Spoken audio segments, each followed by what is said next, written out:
Let us begin the Emerald City of Oz. Chapter 1. How the Gnome King Became Angry.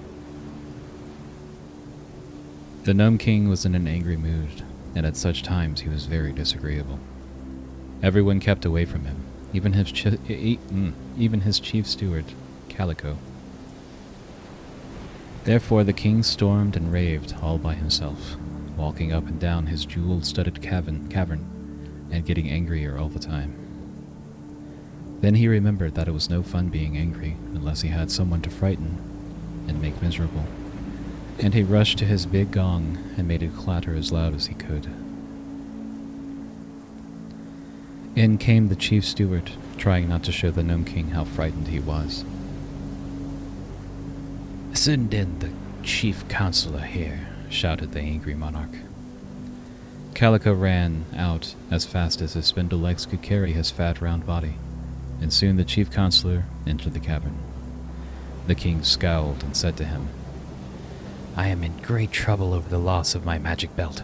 Every little while I want to do something magical, and find I can't because the belt is gone. That makes me angry, and when I'm angry I can't have a good time. Now what do you advise?" "Some people," said the chief counselor, "enjoy getting angry." "But not all the time," declared the king. "To be angry once in a while is really good fun, because it makes others so miserable. But to be angry morning, noon, and night, as I am, grows monotonous and prevents my gaining any other pleasure in life. Now what do you advise?" "Why, if you are angry because you want to do magical things and can't, and if you don't want to get angry at all, my advice is not to want to do magical things." Hearing this, the king glared at his counselor with a furious expression, and tugged at his own long white whiskers until he pulled them so hard that he yelled with pain. "You are a fool," he exclaimed. "I share that honor with your majesty," said the chief counselor. The king roared with rage and stamped his foot. "Ho there, my guards," he cried. Ho is a royal way of saying, "Come here." So when the guards had hoed, the king said to them, "Take this chief counselor and throw him away." Then the guards took the chief counselor and bound him with chains to prevent his struggling, and threw him away. And the king paced up and down his cavern, more angry than before. Finally, he rushed to his big gong and made it clatter like a fire alarm. Calico appeared again, trembling and white with fear. "Fetch my pipe," yelled the king. "Your pipe is already here, your majesty," replied Calico. "Then get my tobacco," roared the king. "The tobacco is in your pipe, your majesty," returned the steward. "Then bring a live coal from the furnace," commanded the king. "The tobacco is lighted, and your majesty is already smoking your pipe," answered the steward. "Why, so I am," said the king, who had forgotten this fact, "but you are very rude to remind me of it." "I'm a low-born, miserable villain," declared the chief steward humbly. The Gnome King could think of nothing to say next, so he puffed away at his pipe and paced up and down the room. Finally, he remembered how angry he was and cried out, "What do you mean, Calico, by being so contented with when your monarch is unhappy?" "What makes you unhappy?" asked the steward. "I've lost my magic belt. A little girl named Dorothy, who was here with Ozma of Oz, stole my belt and carried it away with her," said the king, grinding his teeth with rage. She captured it in a fair fight," Calico ventured to say. "But I want it. I must have it. Half my power is gone with that belt," roared the king. "You will have to go to the land of Oz to recover it, and your majesty can't get to the land of Oz in any way possible," said the steward, yawning because he had been on duty 96 hours and was sleepy. "Why not?" asked the king. "Because there's a deadly desert all around that fairy country, which no one is able to cross. You know that fact as well as I do, your majesty. Never mind the lost belt. You have plenty of power left, for you rule this underground like a tyrant, and thousands of gnomes obey your commands. I advise you to drink a glass of melted silver to quiet your nerves and then go to bed. The king grabbed a big ruby and threw it at Calico's head. The steward ducked to escape the heavy jewel, which crashed against the door just over his left ear. "Get out of my sight! Vanish! Go away, and send the General Blug here!" screamed the Gnome King. Calico hastily withdrew, and the Gnome King stamped up and down until the general of his armies appeared. The Gnome King was known far and wide as a terrible fighter and a cruel, desperate commander. He had 50,000 gnome soldiers, all well-drilled, who feared nothing but their stern master. Yet General Blug was a trifle uneasy when he arrived and saw how angry the Gnome King was. "Ha! So you're here!" cried the king. "So I am," said the general. "March your army at once to the land of Oz, capture and destroy the Emerald City, and bring back to me my magic belt," roared the king. "You're crazy," calmly remarked the general. "What's that? What's that? What's that?" And the Gnome King danced around on his pointed toes. He was so enraged. "You don't know what you're talking about," continued the general, seating himself upon a large cut diamond. "I advise you to stand in a corner and count to 60 before you speak again. By that time you may be more sensible." The king looked around for something to throw at General Blug, but as nothing was handy, he began to consider that perhaps the man was right, and he had been talking foolishly. So he merely threw himself into his glittering throne, and tipped his crown over his ears, and curled his feet up under him, and glared wickedly at Blug. "In the first place," said the general, "we cannot march across the deadly desert to the land of Oz, and if we could, the ruler of that country, Princess Ozma, has certain fairy powers that would render my army helpless. Had you not lost your magic belt, we might have some chance of defeating Ozma. The belt is gone." "I want it!" screamed the king. "I must have it!" "Well then, let us try in a sensible way to get it," replied the general. "The belt was captured by a little girl named Dorothy, who lives in Kansas, in the United States of America." "But she left it in the Emerald City, with Ozma," declared the king. "How do you know that?" asked the general. "One of my spies, who is a blackbird, flew over the desert to the land of Oz and saw the magic belt in Ozma's palace," replied the king with a groan. "Now that gives me an idea," said General Blug thoughtfully. "There are 2 ways to get to the land of Oz without traveling across the sandy desert." "What are they?" demanded the king eagerly. "One way is over the desert, through the air, and the other way is under the desert, through the earth." Hearing this, the Gnome King uttered a yell of joy and leaped from his throne to resume his wild walk up and down the cavern. "That's it, Blug!" he shouted. "That's the idea, General. I'm king of the underworld, and my subjects are all miners. I'll make a secret tunnel under the land of Oz. Yes, right up to the Emerald City, and you will march your armies there to capture the whole country." "Softly, softly, your majesty. Don't go too fast," warned the general. "My gnomes are good fighters, but they are not strong enough to conquer the Emerald City." "Are you sure?" asked the king. "Absolutely certain, your majesty." "Then what am I to do?" "Give up the idea and mind your own business," advised the general. "You have plenty to do trying to rule your underground kingdom."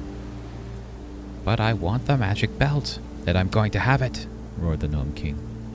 "I'd like to see you get it," replied the general, laughing maliciously. The king was by this time so exasperated that he picked up his scepter, which had a heavy ball, made from a sapphire, at the end of it, and threw it with all his force at General Blug. The sapphire hit the general upon his forehead and knocked him flat upon the ground, where he lay motionless. Then the king rang his gong and told his guards to drag out the general and throw him away, which they did. The Gnome King was named Rocroi the Red, and no one loved him.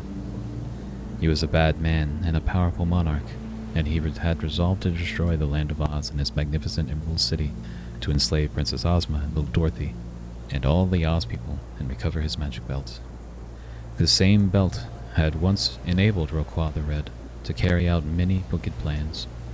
But that was before Ozma and her people marched to the underground cavern and captured it. The Gnome King could not forgive Dorothy or Princess Ozma, and he had determined to be revenged upon them. But they, for their part, did not know they had so dangerous an enemy. Indeed, Ozma and Dorothy had both almost forgotten that such a person the Gnome King yet lived under. Indeed, Ozma and Dorothy had both almost forgotten that such a person as the Gnome King yet lived under the mountains of the land of Ev, which lay just across the deadly desert to the south of the land of Oz. An unsuspected enemy is doubly dangerous.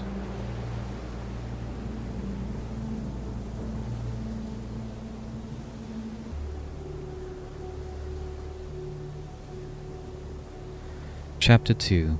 How Uncle Henry Got into Trouble. Dorothy Gale lived on a farm in Kansas with her Aunt Em and Uncle Henry. It was not a big farm, nor a very good one, because sometimes the rain did not come when the crops needed it, and then everything withered and dried up. Once a cyclone carried away Uncle Henry's house, so that he was obliged to build another. And as he was a poor man, he had to mortgage his farm to get the money to pay for the new house. Then his health had become bad, and he was too feeble to work. The doctor ordered him to take a sea voyage, and he went to Australia and took Dorothy with him. That cost a lot of money, too. Uncle Henry grew poorer every year, and the crops raised on the farm only brought food for the family. Therefore, the mortgage could not be paid. At last, the banker who had loaned him the money said that if he did not pay on a certain day, his farm would be taken away from him. This worried Uncle Henry a good deal, for without the farm, he would have no way to earn a living. He was a good man, and worked in the field as hard as he could, and Aunt Em did all the housework, with Dorothy's help. Yet they did not seem to get along. The little girl, Dorothy, was like dozens of little girls you know. She was loving and usually sweet-tempered, and had a round, rosy face and earnest eyes. Life was a serious thing to Dorothy, and a wonderful thing, too, for she had encountered more strange adventures in her short life than many other girls her age. Aunt Em once said she thought the fairies must have marked Dorothy at her birth, because she had wandered into strange places and had always been protected by some unseen power. As for Uncle Henry, he thought his little niece merely a dreamer, as her dead mother had been, for he could not quite believe all the curious stories Dorothy told them of the land of Oz, which she had several times visited.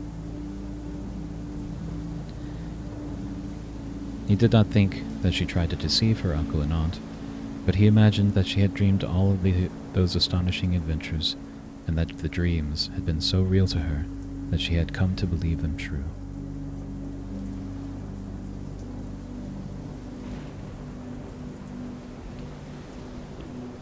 Whatever the explanation might be, it was certain that Dorothy had been absent from her Kansas home for several long periods, always disappearing unexpectedly, yet always coming back safe and sound, with amazing tales of where she had been and the unusual people she had met.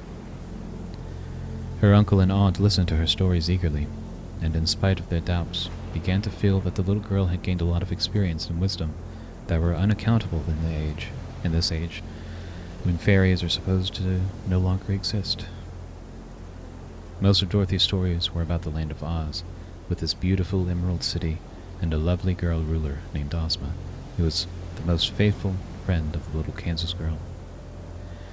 When Dorothy told about the riches of this fairy country, Uncle Henry would sigh, for he knew that a single one of the great emeralds that were so common there would pay all his debts and leave his farm free.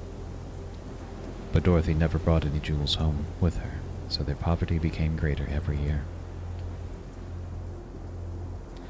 When the banker told Uncle Henry that he must pay the money in 30 days or leave the farm, the poor man was in despair, as he knew he could not possibly get the money. So he told his wife, Aunt Em, of this trouble. And she first cried a little, and then said that they must be brave and do the best that they could, and go away somewhere and try to earn an honest living. But they were getting old and feeble, and she feared that they could not take care of Dorothy as well as they had formerly done. Probably the little girl would also be obliged to go to work. They did not tell their niece the sad news for several days, not wishing to make her unhappy. But one morning, the little girl found Aunt Em softly crying while Uncle Henry tried to comfort her. Then Dorothy asked them to tell her what was the matter. "We must give up the farm, my dear," replied her uncle sadly, "and wander away into the world to work for our living." The girl listened quite seriously, for she had not known before how desperately poor they were. "We don't mind for ourselves," said her aunt, stroking the little girl's head tenderly, "but we love you as if you were our own child, and we are heartbroken to think you must also endure poverty and work for a living before you have grown big and strong." "What can I do to earn money?" asked Dorothy. "You might do housework for someone, dear. You are so handy. Or perhaps you can be a nursemaid to little children. I'm sure I don't know exactly what you can do to earn money, but if your uncle and I are able to support you, we will do it willingly and send you to school. We fear, though, that we shall have much trouble in earning a living for ourselves. No one wants to employ old people who are broken down in health as we are." Dorothy smiled. "Wouldn't it be funny," she said, "for me to do housework in Kansas when I'm a princess in the land of Oz?" "A princess?" they both exclaimed, astonished. "Yes, Ozma made me a princess some time ago, and she has often begged me to come live always in the Emerald City," said the child. Her uncle and aunt looked at her in amazement.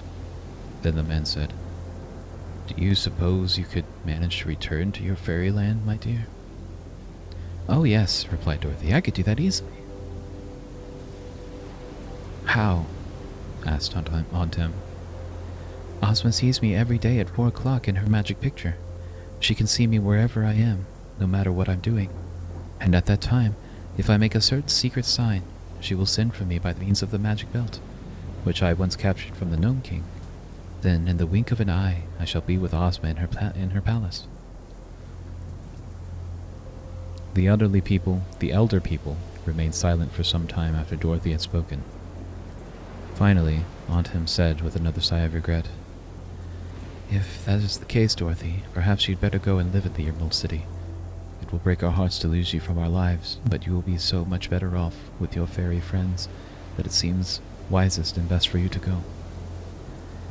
"I'm not so sure about that," remarked Uncle Henry, shaking his gray head doubtfully.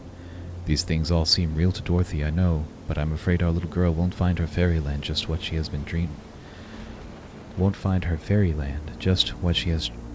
dreamed it to be.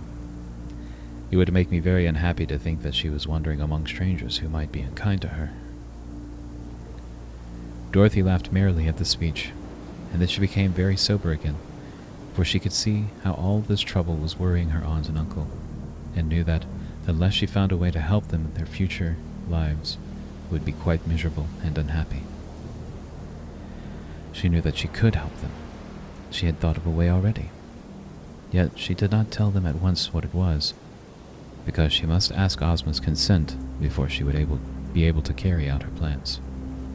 So she only said, "If you will promise not to worry a bit about me, I'll go to the land of Oz this very afternoon, and I'll make a promise to you, that you shall both see me again before the day comes when you must leave this farm." "That day isn't very far away now," her uncle sadly replied. "I did not tell you of the trouble until I was obliged to, dear Dorothy, so the evil time is near at hand. But if you are quite sure your fairy friends will give you a home, it will be best for you to go to them, as your aunt says." That was why Dorothy went to her little room in the attic that afternoon, talking with her small dog named Toto. The dog had curly black hair and big brown eyes and loved Dorothy very dearly. The child had kissed her uncle and aunt affectionately before she went upstairs, and now she looked around her little room rather wistfully, gazing at the simple trinkets and worn calico and gingham dresses, as if they were old friends.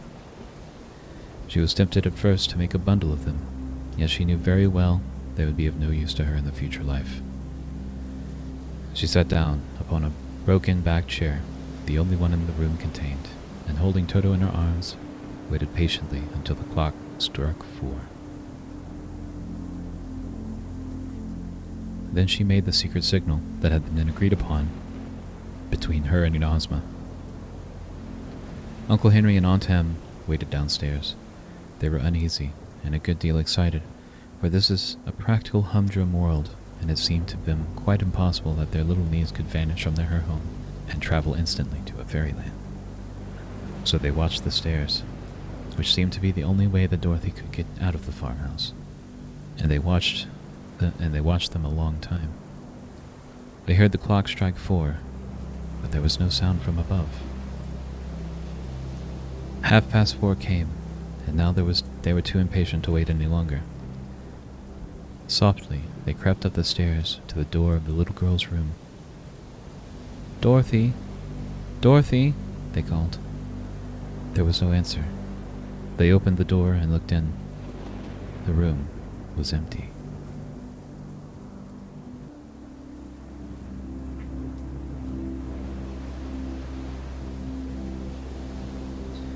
Chapter 3. How Ozma granted Dorothy's request. I suppose you have read so much about the Emerald City, the magnificent Emerald City, that there is little need for me to describe it here. It is the capital city of the Land of Oz, which is justly considered the most attractive and delightful fairyland in all the world.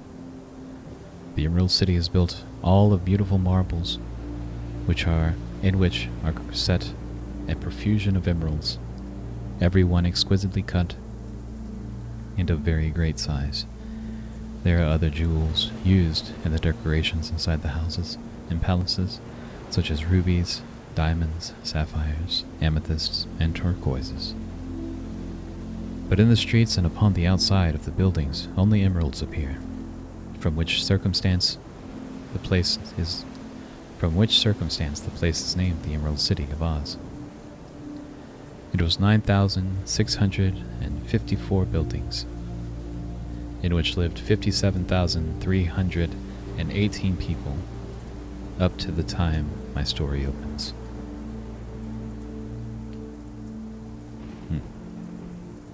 Specific population amount.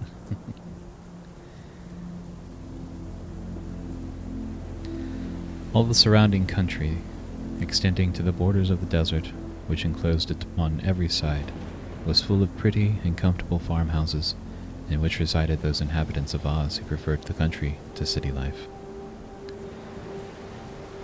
Altogether, there were more than 500,000 people in the Land of Oz, although some of them, as you will soon learn, were not made of flesh and blood as we are, and every inhabitant of that favored country was happy and prosperous.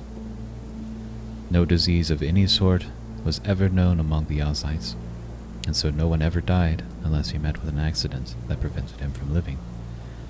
This happened very seldom indeed. There were no poor people in the Land of Oz, because there was no such thing as money, and all property of every sort belonged to the ruler. The people were her children, and she cared for them.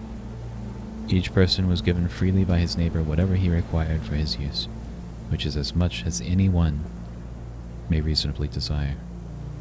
Some tilled the lands and raised great crops of grain, which was divided equally among the entire population, so that all had enough.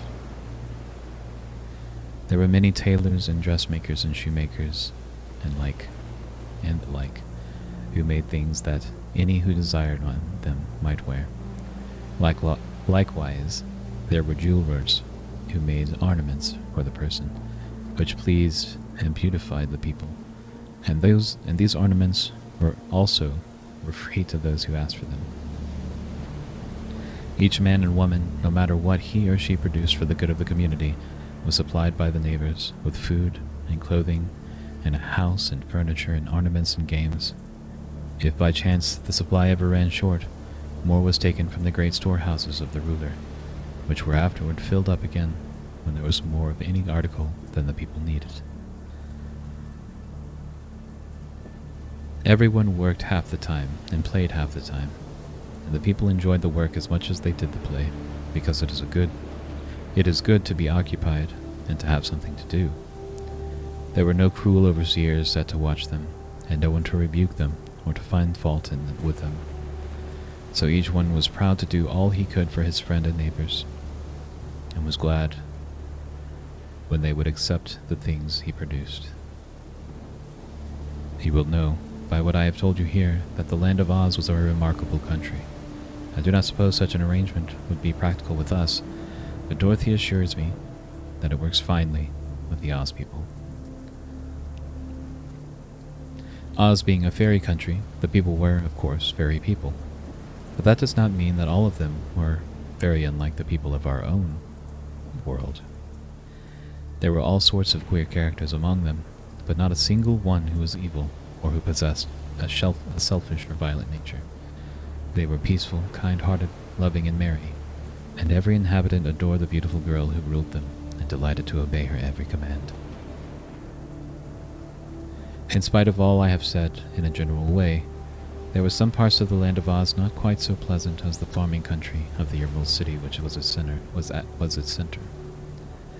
Far away in the South Country, there lived in the mountains a band of strange people called the Hammerheads, because they had no arms and used their flat heads to pound anyone who came near them. Their necks were like rubber, so that they could shoot out their heads to quite a distance, and afterward draw them back again to their shoulders. The Hammerheads were called the Wild People, but never harmed any but those who disturbed them in the mountains where they have lived. In some of the dense forests, there lived great beasts of every sort, yet these were for the most part harmless and even sociable, and conversed agreeably with those who visited their haunts. The Kalidas, beasts with bodies like bears and heads like tigers, had once been fierce and bloodthirsty, but even they were now nearly all tamed, although at times one or another of them would get cross and disagreeable. Not so tame were the fighting trees, which had a forest of their own. If anyone approached them, these curious trees would bend down their branches, twine them around the intruders, and hurl them away. But the unpleasant things existed only in a few remote parts of the land of Oz. I suppose every country has some drawbacks, so even the almost perfect fairyland could not be quite perfect. Once there had been wicked witches in the land too, but now these had all been destroyed. So as I said, only peace and happiness reigned in Oz. For some time Ozma had ruled over this fair country, and never was a ruler more popular or beloved. She is said to be the most beautiful girl the world has ever known, and her heart and mind are so lovely as her person, or as lovely as her person. Dorothy Gale had several times visited the Emerald City and experienced adventures in the land of Oz, so that she and Ozma had now become firm friends. The girl ruler had even made Dorothy a princess of Oz, and had often implored her to come to Ozma's stately palace, and live there always. But Dorothy had been loyal to her.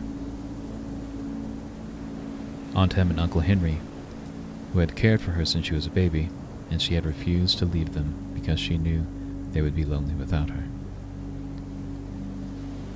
However, Dorothy now realized that things were going to be different with her uncle and aunt from this time forth, so after giving the matter deep thought, she decided to ask Ozma to grant her a very great favor.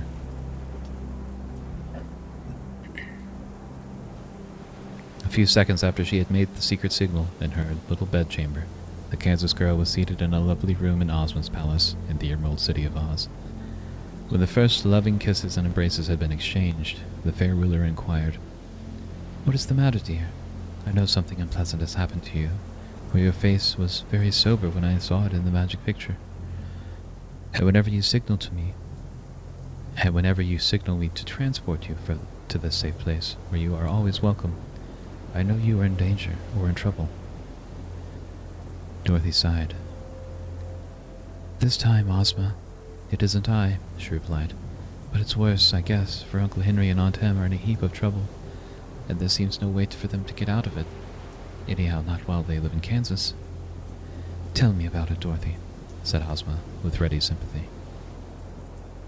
"Well, you see, Uncle Henry is poor, for the farm in Kansas doesn't amount to much, as farms go. So one day Uncle Henry borrowed some money and wrote a letter saying that if he didn't pay back the money, they could take his farm for pay. Of course, he expected to pay by making money from the farm, but he just couldn't.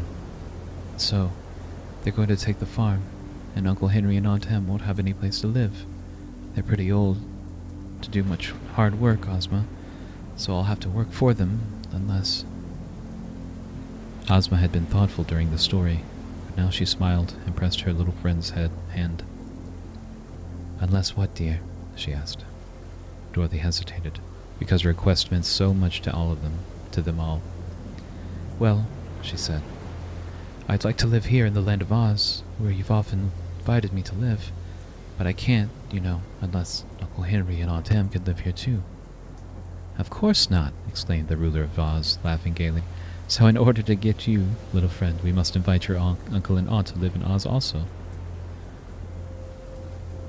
Oh, will you, Ozma? Cried Dorothy, clasping her chubby little hands eagerly. Will you bring them here with the magic belt and give them a nice little farm in the Munchkin country, or the Winkie country, or some other place?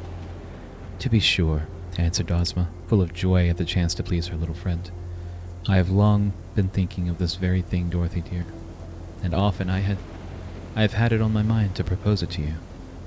I am sure your uncle and aunt must be good and worthy people, or you would not love them so much. And for your friends, Princess, there's always room in the Land of Oz. Dorothy was delighted, yet not altogether surprised, for she had clung to the hope that Ozma would be kind enough to grant her request, when indeed had her powerful and faithful friend refused her anything.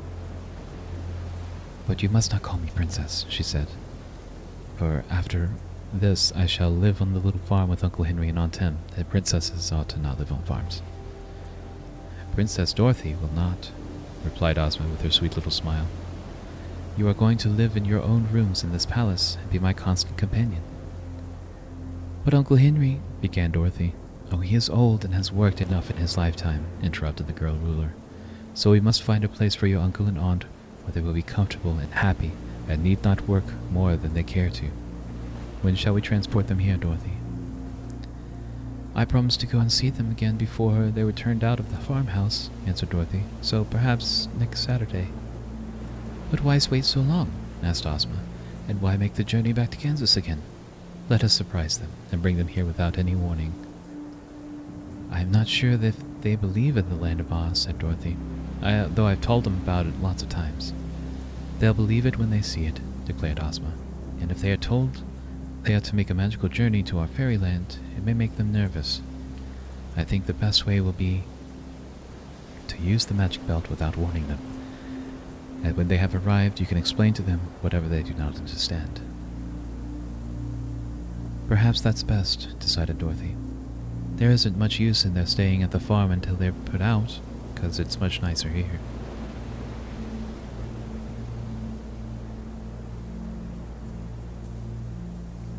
Then tomorrow morning they shall come here, said Princess Ozma. I will order Jellia Jam, who is the palace housekeeper, to have rooms all prepared for them, and after breakfast we will get the magic belt and by its aid transport your uncle and aunt to the Emerald City. Thank you, Ozma, cried Dorothy, kissing her friend gratefully. And now, Ozma proposed, let us take a walk in the gardens before we dress for dinner. Come, Dorothy dear.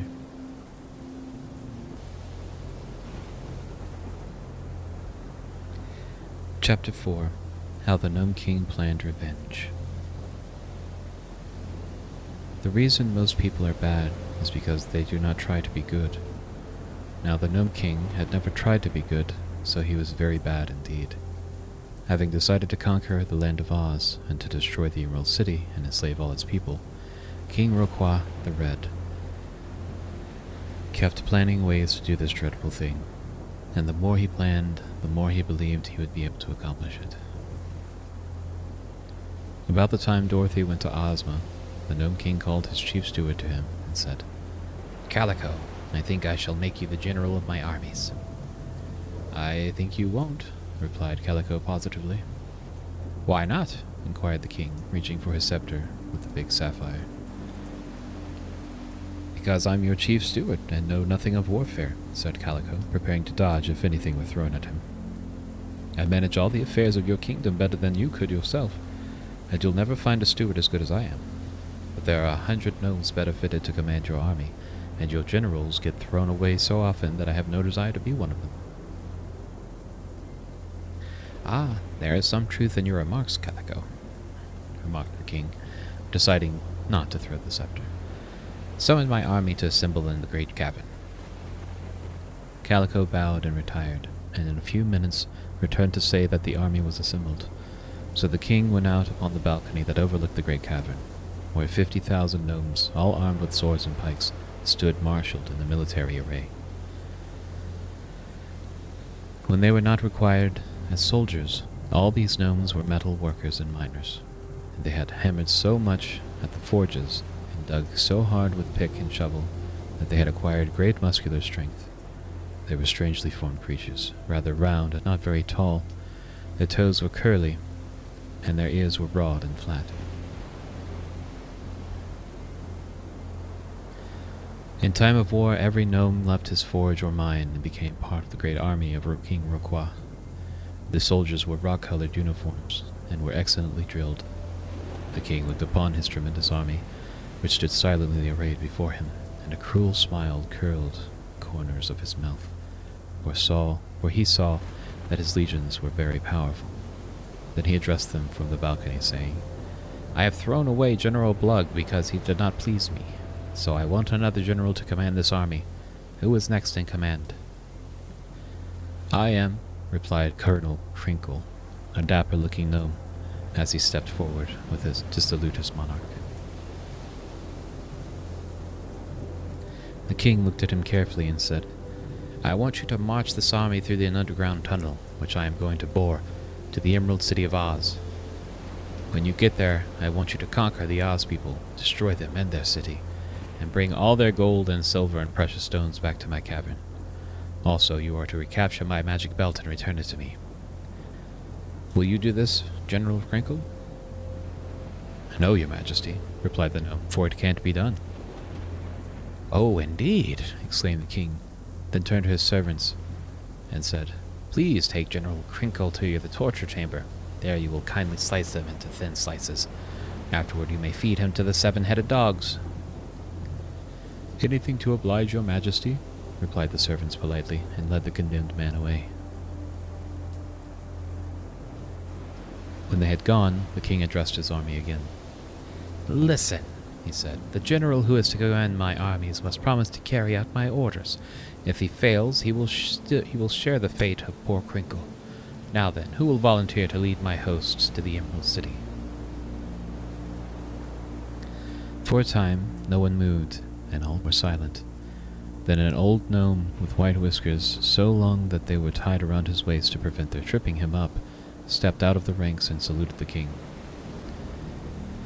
I'd like to ask you a few questions, your majesty, he said. Go ahead, replied the king. Those Oz people are quite good, are they not? As good as apple pie, said the king. And they are happy, I suppose? Continued the old gnome. Happy as the day is long, said the king. And contented and prosperous? Inquired the gnome. Very much so, said the king. Well, your majesty, remarked he of the white whiskers, I think I should like to undertake the job, so I'll be your general. I hate good people. I detest happy people. I'm opposed to anyone who is contented and prosperous. That is why I'm so fond of your majesty. Make me your general, and I promise to conquer and destroy the Oz people. If I fail, I'm ready to be sliced thin and fed to the 7-headed dogs. Very good indeed. That's the way to talk, cried Rocroi the Red. He was greatly pleased. What is your name, General? I'm called Guff, your majesty. Well, Guff, come with me in my private cave and we'll talk it over. Then he turned to the army. Gnomes and soldiers, said he. You are to obey the commands of General Guff until he becomes dog feed. Any man who fails to obey his new general will be promptly thrown away. You are dismissed. Guff went to the king's private cave, and sat down upon an amethyst chair, and put his feet on the arm of the king's ruby throne. and put his feet on the arm of the king's ruby throne. Then he lighted his pipe. Oh my god, what is wrong? Then he lighted his pipe and threw the live coal he had taken from his pocket upon the king's left foot, and puffed the smoke into the king's eyes, and made himself comfortable. For he was a wise old gnome, and he knew that the best way to get along with Rocroi the Red was to show that he was not afraid of him. "I'm ready for the talk, your majesty," he said. The king coughed and looked at his new general fiercely. "Do you not tremble to take such liberties with your monarch?" he asked. "Oh no," replied Guff calmly, and he blew a wreath of smoke that curled around the king's nose and made him sneeze. "You want to conquer the Emerald City, and I am the only gnome in all your dominions who can conquer it. So you will be very careful not to hurt me until I have carried out your wishes. After that..." "Well, what then?" inquired the king. "Then you will be so grateful to me that you won't care to hurt me," replied the general. "That's a very good argument," said Rocroi. "But suppose you fail?" "Then it's the slicing machine. I agree to that," announced Guff. "But if you do as I tell you, there will be no failure. The trouble with you, Rocroi, is that you don't think carefully enough. I do. You would go ahead and march through your tunnel into Oz and get defeated and driven back. I won't. The reason I won't is because when I march, I'll have all my plans made and a host of allies to assist my gnomes." "What do you mean by that?" asked the king. "I'll explain, King Rocroi. You're going to attack a fairy country, and a mighty fairy country, too. They haven't much of an army in Oz. The princess who ruled them has a fairy wand, and the little girl Dorothy has your magic belt. And at the north of the Emerald City lies a clever sorceress named Glinda the Good, who commands the spirits of the air. Also, I have heard there is a wonderful wizard in Ozma's place, who is so skillful that people used to pay him money in America to see him perform. So you see, it will be no easy thing to overcome all this magic."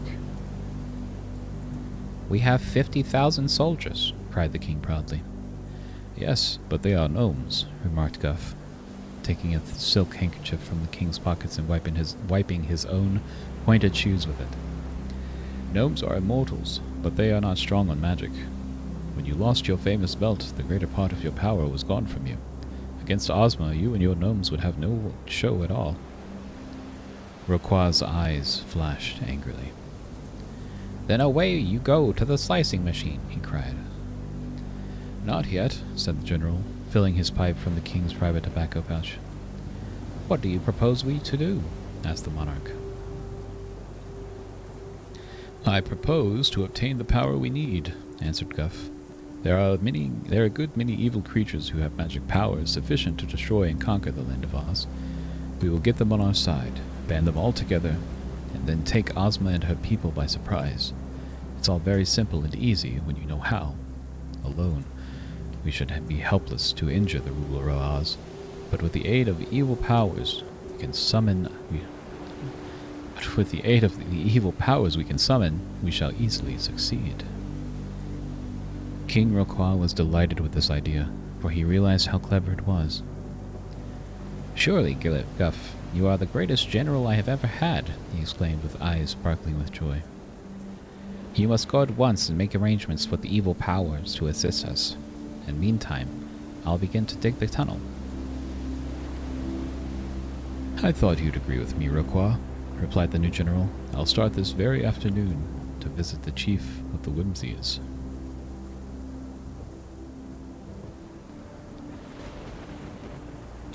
Chapter 5. How Dorothy Became a Princess. When the people of the Emerald City heard that Dorothy had returned to them, everyone was eager to see her, for the little girl was a general favorite in the land of Oz. From time to time, some of the folk from the great outside world had found their way into this fairyland, but all except one had been companions of Dorothy, and it turned out to be very agreeable people. The exception I speak of was the wonderful Wizard of Oz, a sleight-of-hand performer from Omaha, who went up in a balloon and was carried by a current of air to the Emerald City. His queer and puzzling tricks made the people of Oz believe him a great wizard for a time, and he ruled over them until Dorothy arrived on her first visit and showed the wizard to be a mere humbug.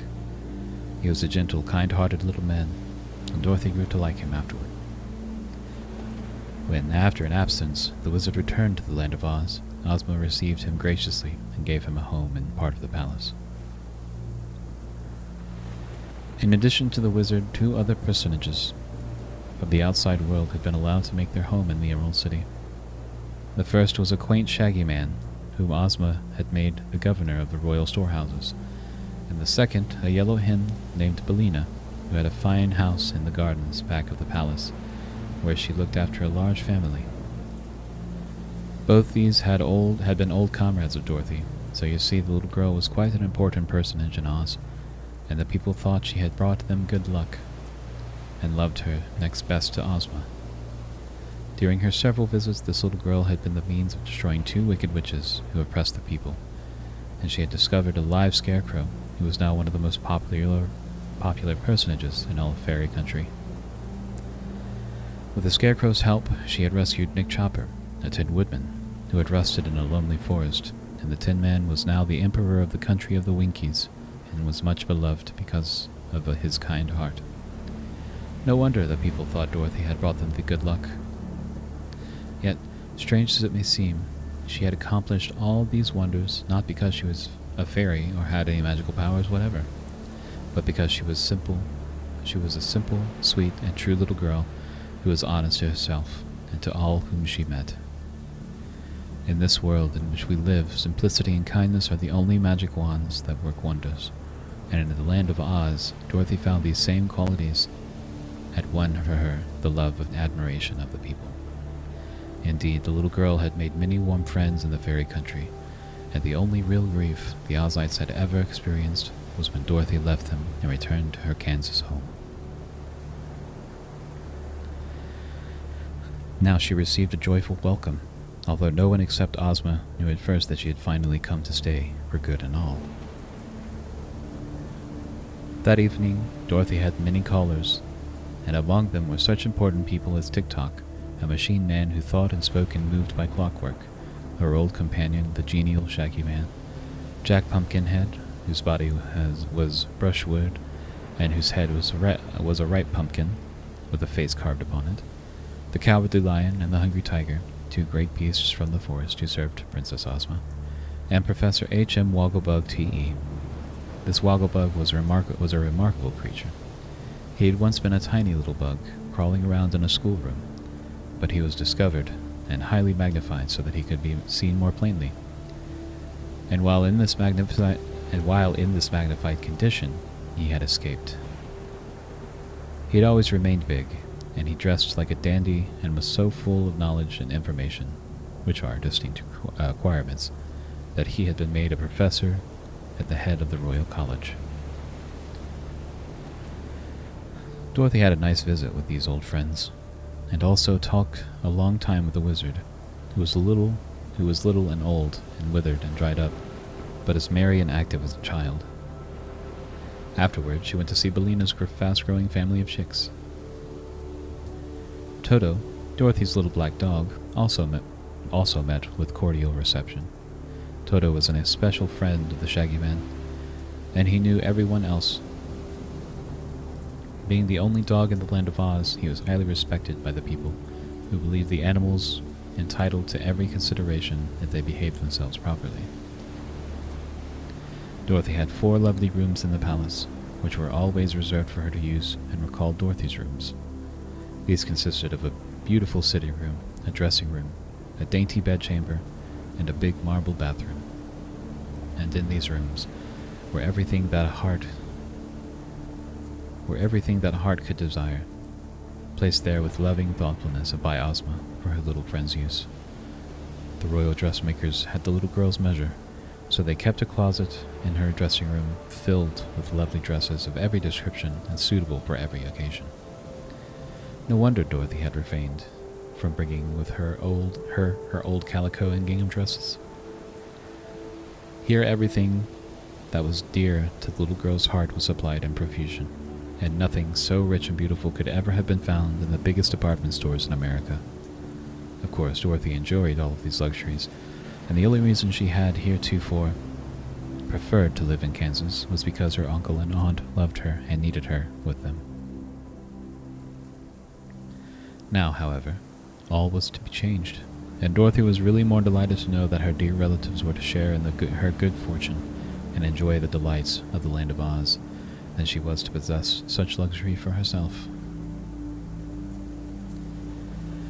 The next morning, at Ozma's request, Dorothy dressed herself in a pretty sky-blue gown of rich silk, trimmed with pearls.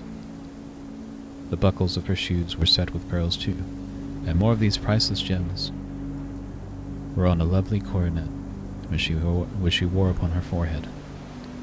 "For," said her friend to Ozma, "from this time forth, my dear, you must assume your rightful rank as a princess of Oz, and being my chosen companion, you must dress in a way befitting the dignity of your position." Dorothy agreed to this, although she knew that neither gowns nor jewels could make her anything else than a simple, unaffected little girl she had always been. As soon as they had breakfast, the girls eating together in Ozma's pretty boudoir, the ruler of Oz said, "Now, dear friend, we will use the magic belt to transport your uncle and aunt from Kansas to the Emerald City. But I think it would be fitting, in receiving such distinguished guests, for us to sit in my throne room." "Oh, they're not very distinguished, Ozma," said Dorothy. "They're just plain people like me." "Being your friends and relatives, Princess Dorothy, they are quite distinguished," replied the ruler with a smile. They won't hardly know what to make of all your splendid furniture and things," protested Dorothy gravely.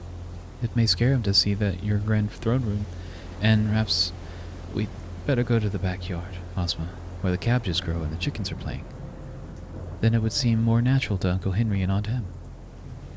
"No, they shall first see me in my throne room," replied Ozma decidedly. And when she spoke in that tone, Dorothy knew it was not wise to oppose her, for Ozma was accustomed to having her own way. So together they went to the throne room, an immense domed chamber in the center of the palace. Here stood the royal throne, made of solid gold and encrusted with enough precious stones to stock a dozen jewelry stores in our country.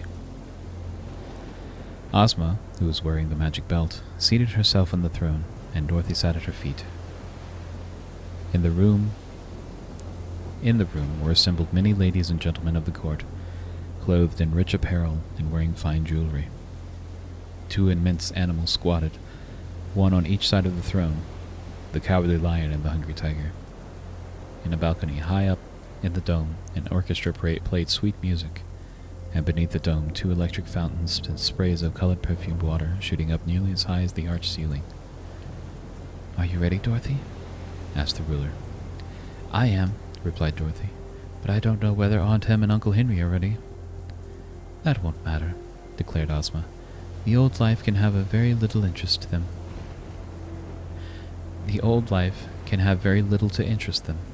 And the sooner they begin the new life here, the happier they will be.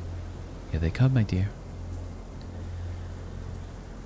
As she spoke, there before the throne appeared Uncle Henry and Aunt Em, who, for a moment, stood motionless, glaring with white and startled faces at the scene that confronted them. If the ladies and gentlemen present had not been so polite, I'm sure they would have laughed at the 2 strangers. Aunt Em in her calico dress skirt tucked up, and she wore a faded blue checkered apron. Her hair was rather scraggly, and she had on a pair of Uncle Henry's old slippers. In one hand she had a dish towel, and in the other a cracked earthenware plate, which she had been engaged in wiping when so suddenly transported to the land of Oz. Uncle Henry, when the summons came, had been out in the barn doing chores. He wore a ragged and much soiled straw hat, a checkered shirt without any collar, and blue overalls tucked into the tops of his old cowhide boots. "By gum!" gasped Uncle Henry, looking around as if bewildered. "Well, I swan!" gurgled Aunt Em in a hoarse, frightened voice. Then her eyes fell upon Dorothy, and she said, "Don't that look like our little girl, our Dorothy, Henry?" Hi there. Look out, Elim! Exclaimed the old man as Aunt Em advanced a step. Take care of the wild beasties, or you're a goner. But now Dorothy sprang forward and embraced and kissed her aunt and uncle affectionately, afterward taking their hands in her own. Don't be afraid, she said to them. You are now in the land of Oz, where you are to live always, and be comfortable and happy. You'll never have to worry over anything again, because there won't be anything to worry about. And you owe it all to the kindness of my friend Princess Ozma. Here she led them before the throne and continued. Your Highness, this is Uncle Henry, and this is Aunt Em. They want to thank you for bringing them here from Kansas. Aunt Em tried to slick her hair back, and she hid the dish towel and dish under her apron while she bowed to the lovely Ozma. Uncle Henry took off his straw hat and held it awkwardly in his hands. But the ruler of Oz rose and came up from her throne to greet her newly arrived guests, and she smiled as sweetly upon them as if they had been a king and queen. You are very welcome here, where I have brought you for Princess Dorothy's sake, she said graciously. And I hope you will be quite happy in your new home. Then she turned to her courtiers, who were silently and gravely regarding the scene, and added, I present to my people our Princess Dorothy's beloved Uncle Henry and Aunt Em, who will hereafter be subjects of our kingdom. It will please me to have you show them every kindness and honor in your power, and to join me in making them happy and contented. Hearing this, all those assembled bowed low and respectfully to the old farmer and his wife, who bobbed their hemmed heads in return. And now, said Ozma to them, Dorothy will show you to the rooms prepared for you. I hope you will like them, and it shall expect you to join me at luncheon. So Dorothy led her relatives away, and as soon as they were out of the throne room and alone in the corridor, Aunt Em squeezed Dorothy's hand and said, Child, how in the world did we ever get here so quick? And is it real? And are we here to stay, as she says? And what does it all mean, anyhow? Dorothy laughed. Why didn't you tell us what you were going to do? Inquired Uncle Henry reproachfully. If I'd known about it, I'd put on my Sunday clothes, he said. I'll explain everything as soon as we get to your rooms, promised Dorothy. You're in great luck, Uncle Henry and Aunt Em, and so am I. And oh, I'm so happy to have got you here at last. As he walked by the little girl's side, Uncle Henry stroked his whiskers thoughtfully. Appears to me, Dorothy, we won't make bang-up fairies, he remarked. And my back hair looks like a fright, wailed Aunt Em. Never mind, returned the little girl reassuringly. You won't have anything to do now but look pretty. Aunt Em and Uncle Henry,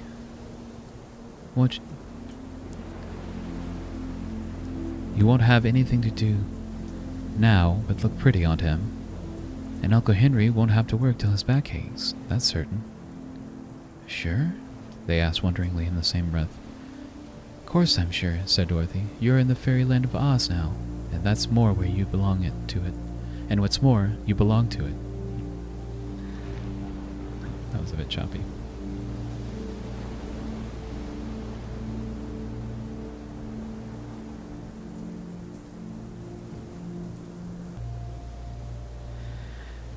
Chapter 6. How Guff Visited the Whimsies.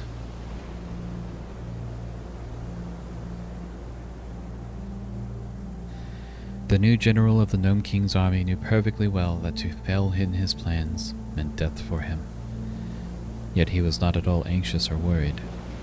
He hated everyone who was good and longed to make all who were happy unhappy. Therefore, he had accepted this dangerous position as general quite willingly, feeling sure in his evil mind that he would be able to do a lot of mischief and finally conquer the land of Oz.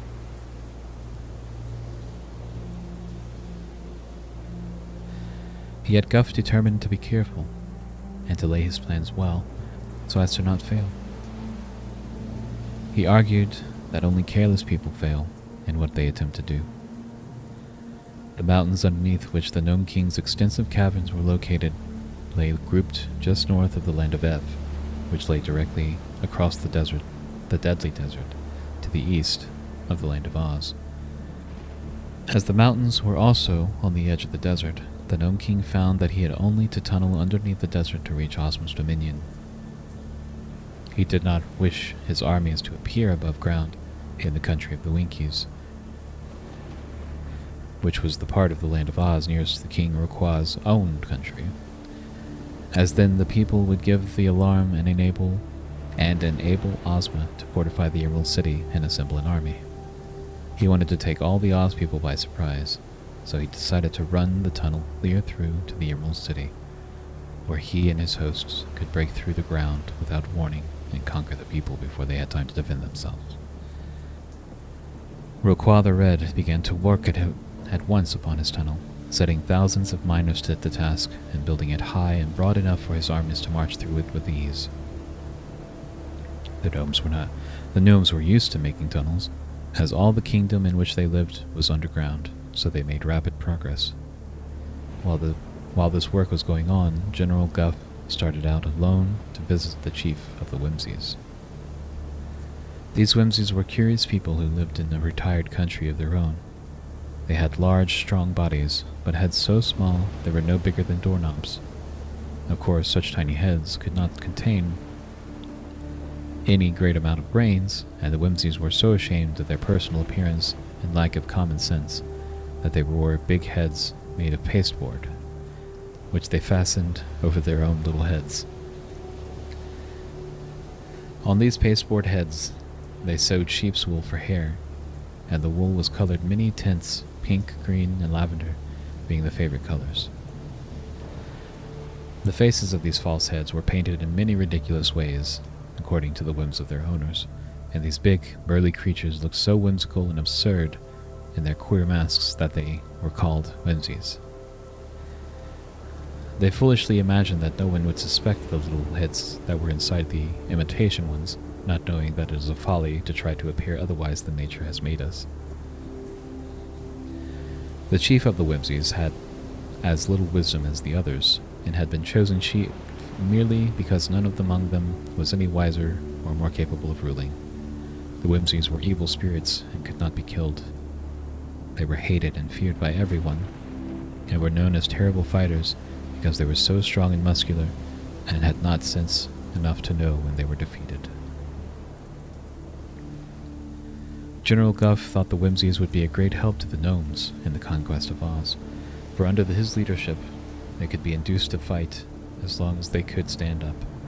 So he traveled to their country and asked to see the chief, who lived in a house that had a picture of his grotesque false head painted over the doorway. The chief's false head had blue hair, a turned-up nose, and a mouth that stretched halfway across his face. The big green eyes had been painted upon it, but the center of the chin were two small holes made in the pasteboard, so that the chief could see through them with his own tiny eyes. For when the big head was fastened upon his shoulders, the eyes in his own natural head were on level with the false chin. Said General Guff to the chief of the Whimsies, We gnomes are going to conquer the land of Oz and capture our king's magic belt, which the Oz people stole from him. Then we are going to plunder and destroy the whole country, and we want the Whimsies to help us. Will there be any fighting? Asked the chief. Plenty, replied Guff. That must have pleased the chief, for he got up and danced around the room 3 times. Then he seated himself again, adjusted his false head, and said, We have no quarrel with Ozma of Oz. But you Whimsies love to fight, and here's a splendid chance to do so, urged Guff. Wait till I sing a song, said the chief. Then he lay back in his chair and sang a foolish song that did not seem to the general to mean anything, although he listened carefully.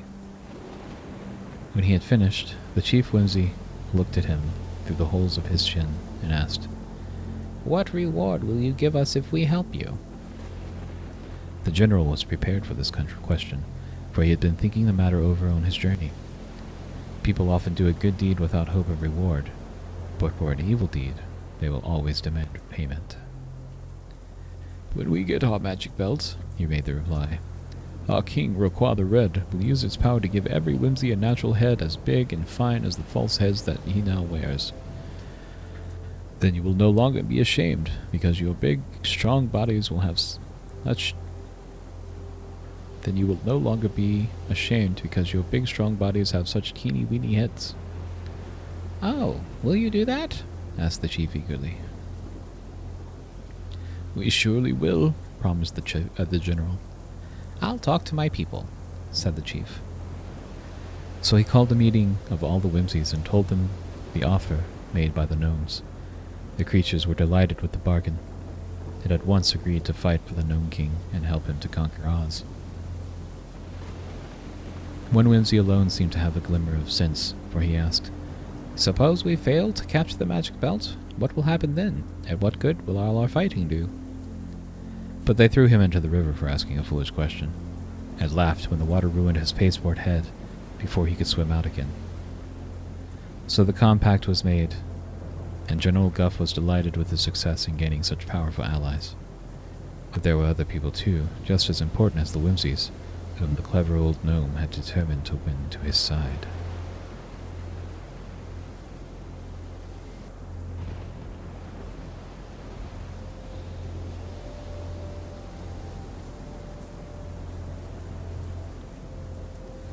Chapter 7. How Aunt Em Conquered the Lion. These are your rooms, said Dorothy, opening a door. Aunt Em drew back at the sight of the splendid furniture and draperies. Ain't there a place to wipe my feet? She asked. You will soon change your slippers for new shoes, replied Dorothy. Don't be afraid, Aunt Em. Here is where you are to live, so walk right in and make yourself at home. Aunt Em advanced hesitatingly. It beats the Topeka Hotel, she cried admiringly. But this place is too grand for us, child. Can't we have some back room in the attic? This more our class? No, said Dorothy. You're going to live here because Ozma says so. And all the rooms in this palace are just fine as these are. And some are better. It won't do any good to fuss on him. You've got to be swell and high-toned for the land of Oz, whether you want to or not. So you might as well make up your mind to do it. It's hard luck, replied her aunt, looking around with an odd expression. But folks can get used to anything if they try, eh, Henry? Why, as to that, said Uncle Henry slowly, I believe in taking what's provided us and asking no questions. I traveled some, Em, in my time, and you ain't, and that makes the difference between us. Then Dorothy showed them through the rooms. The first was a handsome city room, with windows opening upon the rose gardens. Then came separate bedrooms for Aunt Em and Uncle Henry, with a fine bathroom between them. Aunt Em had a pretty dressing room besides, and Dorothy opened the closet and showed several exquisite costumes that had been provided for her aunt by the royal dressmakers, who had worked all night to get them ready. Everything that Aunt Em could possibly need was in the drawers and closets, and her dressing table was covered with engraved gold toilet articles.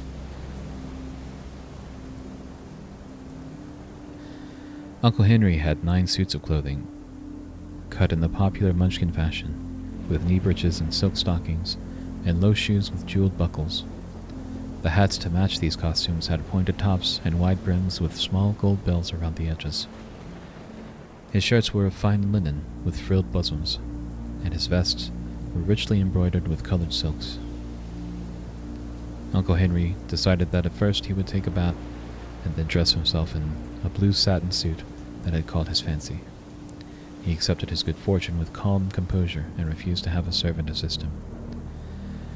But Aunt Em was all aflutter, as she said, and it took Dorothy and Jelly Jam, the housekeeper, the two maids a long time to dress her and do up her hair and get her rigged like a pony popinjay, as she quaintly expressed it.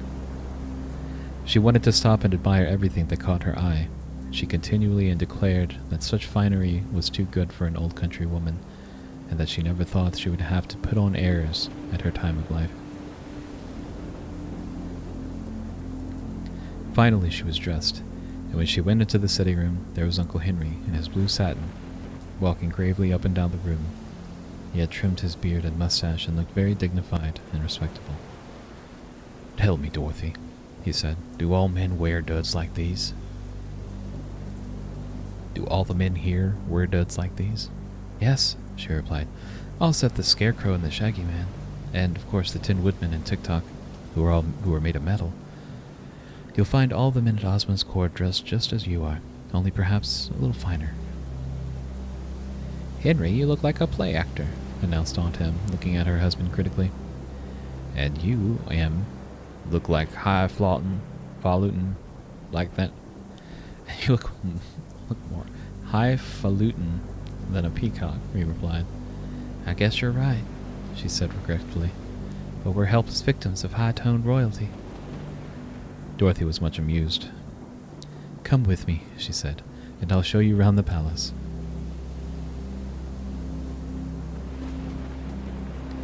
She took them through the beautiful rooms and introduced them to all the people they had a chance to meet. Also, she showed them her own pretty rooms, which were not far from their own. "So it's all true," said Aunt Em, wide-eyed with amazement. "And what Dorothy told us of this fairy country was plain fact instead of dreams. But where are all the strange creatures you used to know here?" "Yes, where's the Scarecrow?" inquired Uncle Henry. "Why, he's just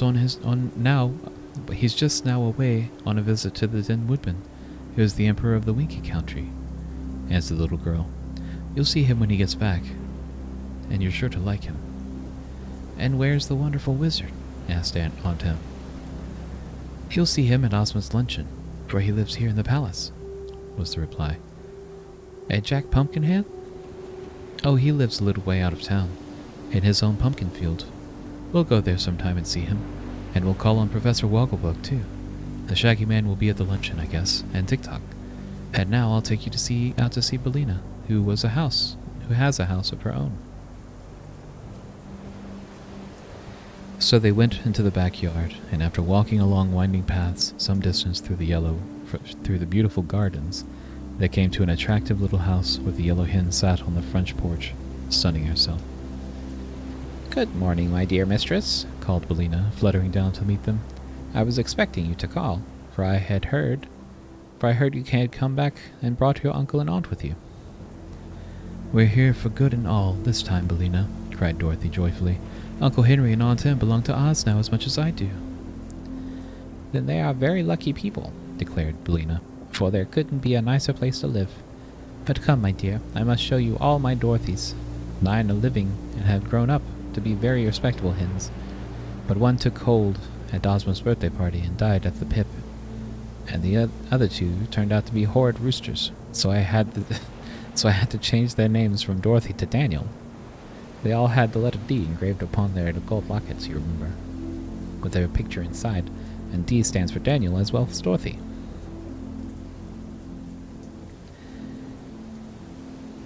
"Did you call both roosters Daniel?" asked Uncle Henry. "Yes, indeed. I have 9 Dorothys and 2 Daniels, and the 9 Dorothys have 86 sons and daughters, over 300 grandchildren." "And over 300 grandchildren," said Bellina proudly. "What names do you give 'em all, dear?" inquired the little girl. "Oh, they are all Dorothys and Daniels, some being juniors and some double juniors. Dorothy and Daniel are 2 good names, and I see no object in hunting for others," declared the yellow hen. "But just think, Dorothy, what a big chicken family we've grown to be, and our numbers increase nearly every day.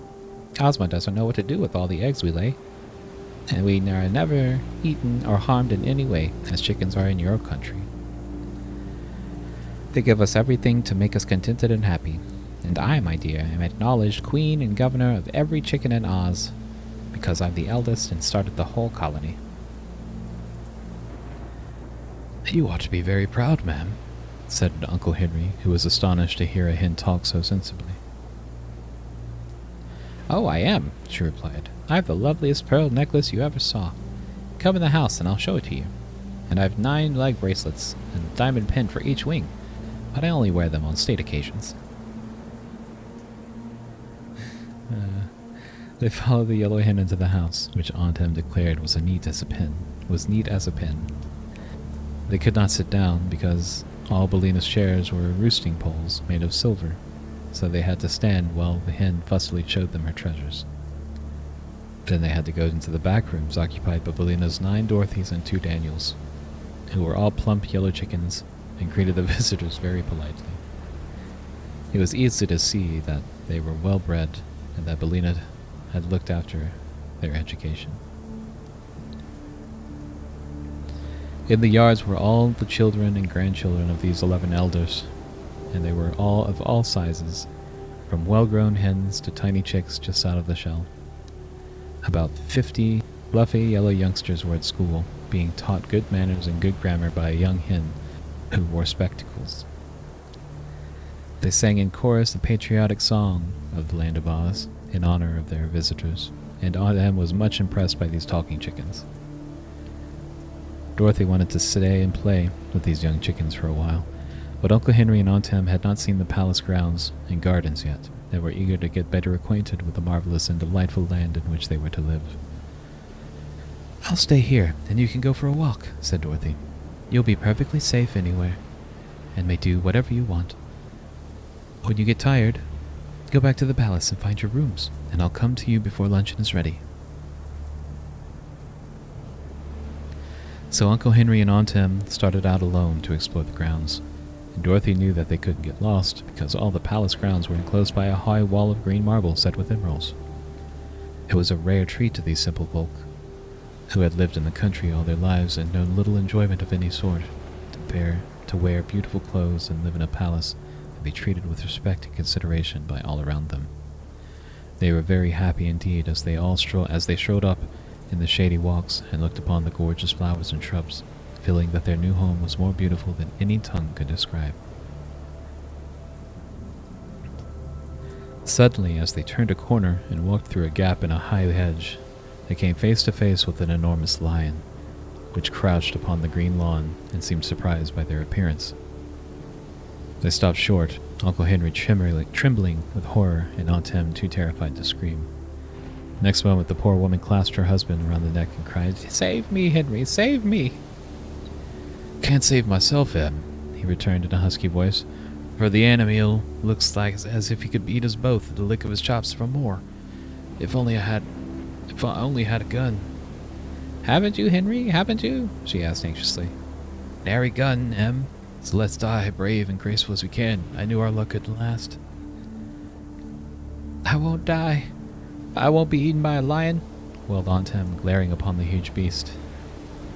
Then a thought struck her, and she whispered, "Henry, I've heard of a savage beast. I've heard a savage beasts can be conquered by the human eye. I'll eye that lion out of countenance and save our lives." "Try it, Em," he returned, also in a whisper. "Look at him as you do it. Look at him as you do at me when I'm late for dinner." Aunt Em turned upon the lion, a determined countenance and a wild, dilated eye. She glared at the immense beast steadily, and the lion, who had been quietly blinking at them, began to appear uneasy and disturbed. "Is anything the matter, ma'am?" he asked in a mild voice. At this speech from the terrible beast, Aunt Em and Uncle Henry both were startled, and then Uncle Henry remembered that this must be the lion they had seen in Ozma's throne room. "Hold on, Em," he exclaimed. "Quit the eagle eye contest and take courage. I guess this is the same cowardly lion Dorothy has told us about." "Oh, is it?" she cried, much relieved. "When he spoke, I got the idea. And when he looked so shamed-like, I was sure of it," Uncle Henry continued. Aunt Em regarded the animal with new interest. "Are you the cowardly lion?" she inquired. "Are you Dorothy's friend?" "Yes'm," answered the lion meekly. "Dorothy and I are old chums and very fond of each other. I am the king of beasts, you know, and the hungry tiger and I preserve Princess Ozma as her bodyguards." "To be sure," said Aunt Em, nodding, "but the king of beasts shouldn't be cowardly." "I have heard that said before," remarked the lion, yawning till he had 2 great rows of sharp teeth. Till he showed 2 great rows of sharp white teeth. but that does not keep me from being frightened whenever I go into battle. What do you do? Run? Asked Uncle Henry. No, that would be foolish, for every enemy would run after me, declared the lion. So I tremble with fear and pitch in as hard as I can, and so far I have always won my fight. Ah, I begin to understand, said Uncle Henry. Were you scared when I looked at you just now? Inquired Aunt Em. Terribly scared, madam, answered the lion, for at first I thought you were going to have a fit. Then I noticed you were trying to overcome me by the power of your eye, and your glance was so fierce and penetrating that I shook with fear.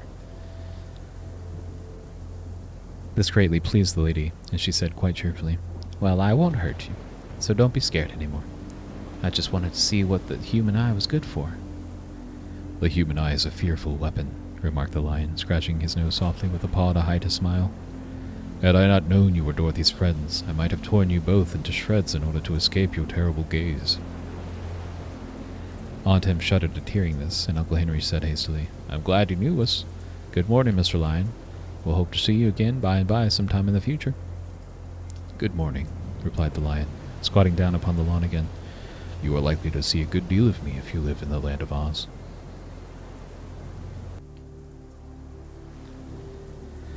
Chapter 8. How the Grand Gallipoot Joined the Gnomes. After leaving the Whimsies, Guff continued on his journey and penetrated far into the northwest. He wanted to get to the country of the Growlywogs, and in order to do that, he must first cross the Ripple Land, which was a hard thing to do. For the Ripple Land was a succession of hills and valleys, all very steep and rocky, and they changed places constantly by rippling. While Guff was climbing a hill, it sank down under him and became a valley, and while he was descending into a valley, it rose up and carried him to the top of a hill.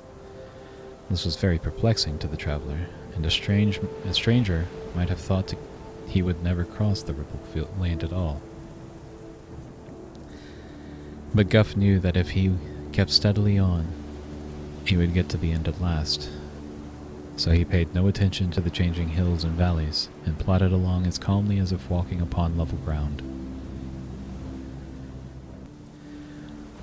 The result of this wise persistence was that the general finally reached firmer soil and, after penetrating a deep forest, came to the dominion of the Growlywogs. No sooner had he crossed the border of this domain when 2 guards seized him and carried him before the Grand Gallipoot of the Growlywogs, who scowled upon him ferociously, and asked him why he dared intrude upon his territory.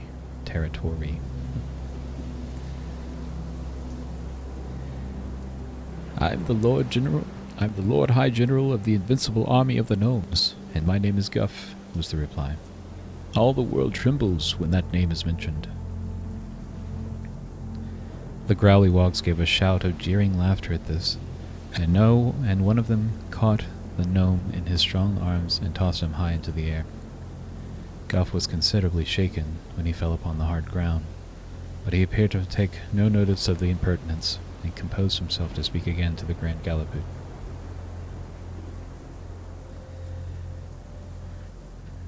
My master, King Ruqua of the Red, has sent me here to confer with you. He wishes your assistance to conquer the land of Oz.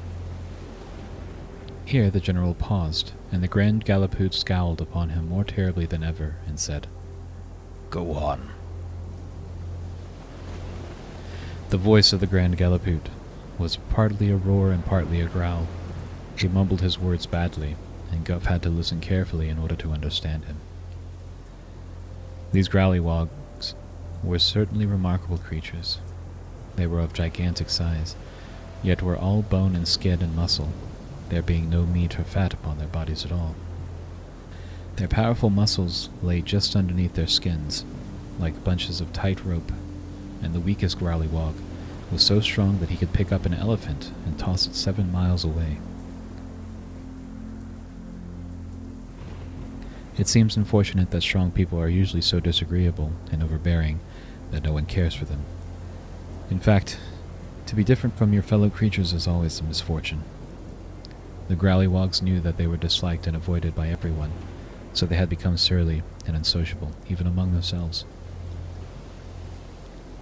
Guff knew that they hated all people, including gnomes, but he hoped to win them over nevertheless, and knew that if he succeeded, they would afford him a very powerful assistance. The land of Oz is ruled by a namby-pamby girl who is distinguishedly good and kind, he continued. That people are all happy and contented, and have no care or worries whatever. Go on, growled the Grand Galliput. Once the Gnome King enslaved the royal family of Ev. Another goody-goody lot that we detest, said the general. But Ozma interfered, although it was none of her business, and marched her army against us. With her was the Kansas girl named Dorothy, and a yellow hen, and they marched directly into the Gnome King's cavern. There they liberated all our slaves from Ev and stole King Rocquois' magic belt, which they carried away with them. So now our king is making a tunnel under the deadly desert, so we can march through it to the Emerald City. When we get there, we mean to conquer and destroy all the land and recapture the magic belt. Again he paused, and again the Grand Galliput growled, Go on. Guff tried to think of what to say next, and a happy thought soon occurred to him. We want you to help us in this conquest, he announced, for we need the mighty aid of the Growlywogs in order to make sure that we shall not be defeated. You are the strongest people in all the world, and you hate good and happy creatures as much as we gnomes do. I'm sure that it will be a real pleasure for you to tear down the beautiful Emerald City, and in return for your valuable assistance we will allow you to bring back to your country 10,000 people of Oz to be your slaves. 20,000, growled the Grand Galliput. All right, we promise you 20,000, agreed the general. The Galliput made a signal, and at once his attendants picked up General Guff and carried him away to prison, where the jailer amused himself by sticking pins in the round fat body of the old gnome to see him jump and hear him yell.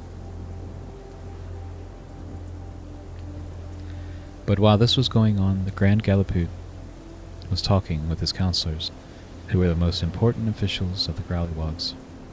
When he had stated to them this proposition of the Gnome King, he said, My advice is to offer to help them, that when he have conquered the land of Oz, we will take not only our 20,000 prisoners, but all the gold and jewels we want. Let us take the magic belt too, suggested one counselor, and rob the Gnome King, and make him our slave, as said another. That is a good idea, declared the Grand Galliput. I'd like the King Rocquois for my own slave. He could black my boots and bring me my porridge every morning while I'm in bed. There's a famous scarecrow in Oz. I'll take him for my slave, as said a counselor. I'll take Tick-Tock the Machine Man, said another. Give me the Tin Woodman, said a third. They went on for some time, dividing up the people and the treasure of Oz in advance of the conquest. They had no doubt at all that they would be able to destroy Ozma's domain. Were they not the strongest people in all the world? The deadly desert has kept us from out of Oz before, remarked the Grand Galliput. But now that the Gnome King is building a tunnel, we shall get back into the Emerald City very easily. So let us send the fat general back to his king with our promise to assist him. We will not say that we intend to conquer the gnomes after we have conquered Oz, but we will do so just the same. This plan being agreed upon, they all went home to dinner, leaving General Guff still in his prison. The gnome had no idea that he had succeeded in his mission, for finding himself in prison he feared the Growlywogs intended to put him to death. By this time the jailer had tired of sticking pins in the general, and was amusing himself by carefully pulling the gnome's whiskers out by the roots, one at a time. The enjoyment was interrupted by the Grand Galliput sending for his prisoner. Wait a few hours, begged the jailer. I haven't pulled out a quarter of his whiskers yet. If you keep the Grand Galliput waiting, he'll break your back, declared the messenger. Perhaps you're right, sighed the jailer. Take the prisoner away, if you will, but I advise you to kick him at every step he takes. It will be good fun, for he is soft as a ripe peach. So Guff was led away to the royal castle, where the Grand Gallipute told him that the Growlywogs had decided to assist the gnomes in conquering the land of Oz. Whenever you are ready, he added, send me word and I will march with 18,000 of my powerful warriors to your aid. Guff was so delighted that he forgot all the smarting caused by the pins and the pulling of his whiskers.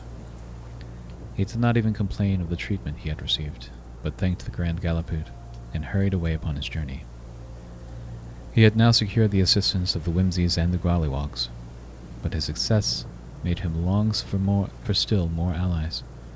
His own life depended upon his conquering of Oz, and he said to himself, I'll take no chances. I'll be certain of success.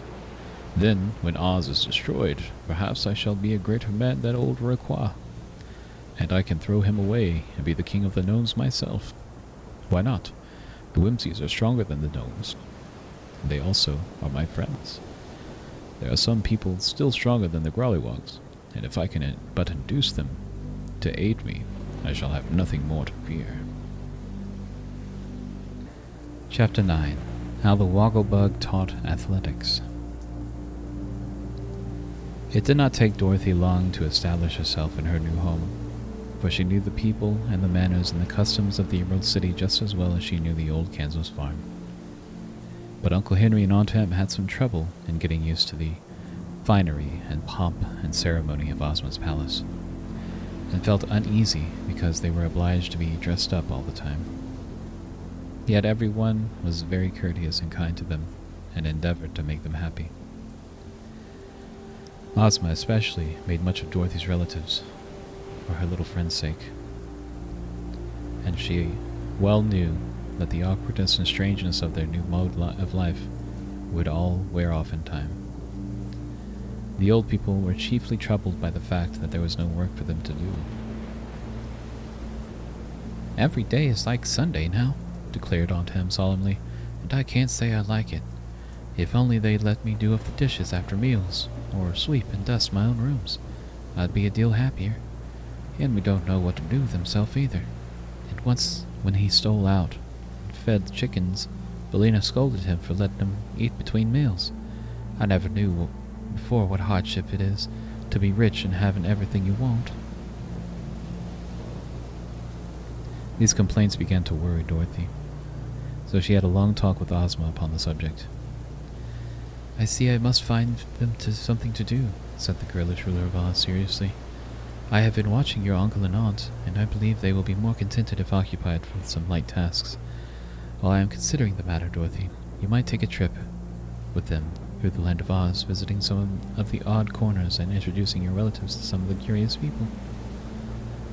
"Oh, that would be fine!" exclaimed Dorothy eagerly. "I will give you an escort befitting of your rank as a princess," continued Ozma, "and you may go to some of the places you have not visited yourself, as well as some others that you know. I will mark out a plan of the trip for you and have everything in readiness for you to start tomorrow morning. Take your time, dear, and be gone as long as you wish. By the time you return, I shall have found some occupation for Uncle Henry and Aunt Em that will keep them from being restless and dissatisfied." Dorothy thanked her good friend and kissed the lovely ruler gratefully.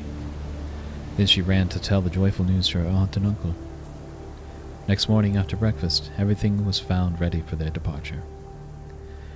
The escort included Omby Amby, the Captain General of Ozma's army, which consisted merely of 27 officers besides the Captain General. Once Omby Amby had been a private soldier, the only private in the army.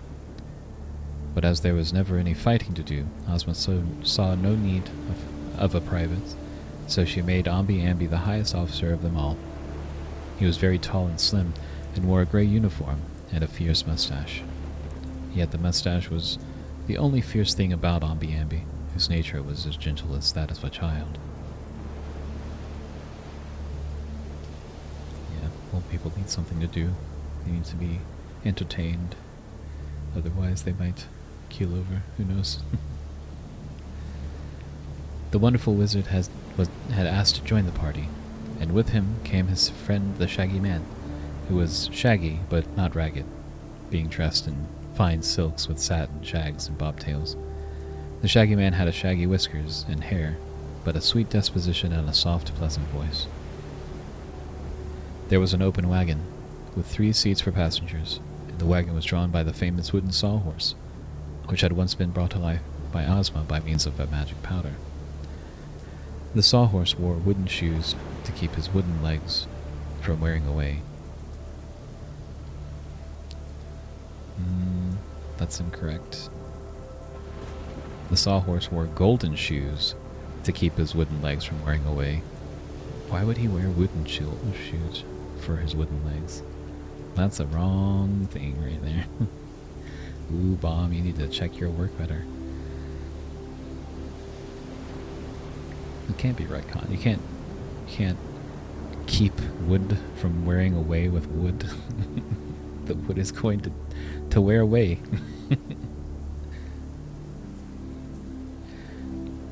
The sawhorse wore golden shoes to keep his wooden legs from wearing away, and he was strong and swift. As this curious creature was Ozma's own favorite steed, and very popular with all the people in the Emerald City, Dorothy knew that she had been highly favored by being permitted to use the sawhorse on her journey. In the front seat of the wagon sat Dorothy and the wizard. Uncle Henry and Aunt Em sat in the next seat, and the Shaggy Man and Ambi Ambi in the third seat. Of course, Toto was with the party, curled up at Dorothy's feet. And just as they were about to start, Billina came fluttering along the path and begged to be taken with them. Dorothy readily agreed, so the yellow hen flew up and perched herself upon the dashboard. She wore a pearl necklace and 3 bracelets upon each leg in honor of the occasion. Dorothy kissed Ozma goodbye, and all the people standing around waved their handkerchiefs. And the band in the upper balcony struck up a military march. Then the wizard clucked to the sawhorse and said, "Get up!" And the wooden animal pranced away and drew behind him the big red wagon and all the passengers, without any effort at all. A servant threw open a gate of the palace enclosure that they might pass out, and so, with music and shouts following them, the journey was begun. "It's almost like a circus," said Aunt Em proudly. "I can't help feeling high and mighty in this kind of turnout." Indeed, as they passed down the street, all the people cheered them lustily, and the Shaggy Man and the Wizard and the Captain General all took off their hats and bowed politely in acknowledgement. When they came to the Great Wall of the Emerald City, the gates were opened by the guardian who always tended them. Over the gateway hung a dull-colored metal magnet, shaped like a horseshoe, placed against a shield of polished gold. Here it comes. Here comes the love magnet. "That," said Shaggy Man, impressively, is the love magnet, is the wonderful love magnet. I brought it to the Emerald City myself, and all who pass beneath this gateway are both loved and beloved." "It's a fine thing," declared Aunt Em admiringly. "If we'd had it in Kansas, I guess the man who held the mortgage on the farm wouldn't have turned us out." "Then I'm glad we didn't have it," returned Uncle Henry. "I like Oz better than Kansas even, and this little wood sawhorse beats all the critters I ever saw. He don't have to be curried or fed or watered, and he's as strong as an ox. Can he talk, Dorothy?" "Yes, Uncle," replied the child, "but the sawhorse never says much. He told me once that he can't talk and think at the same time, so he prefers to think."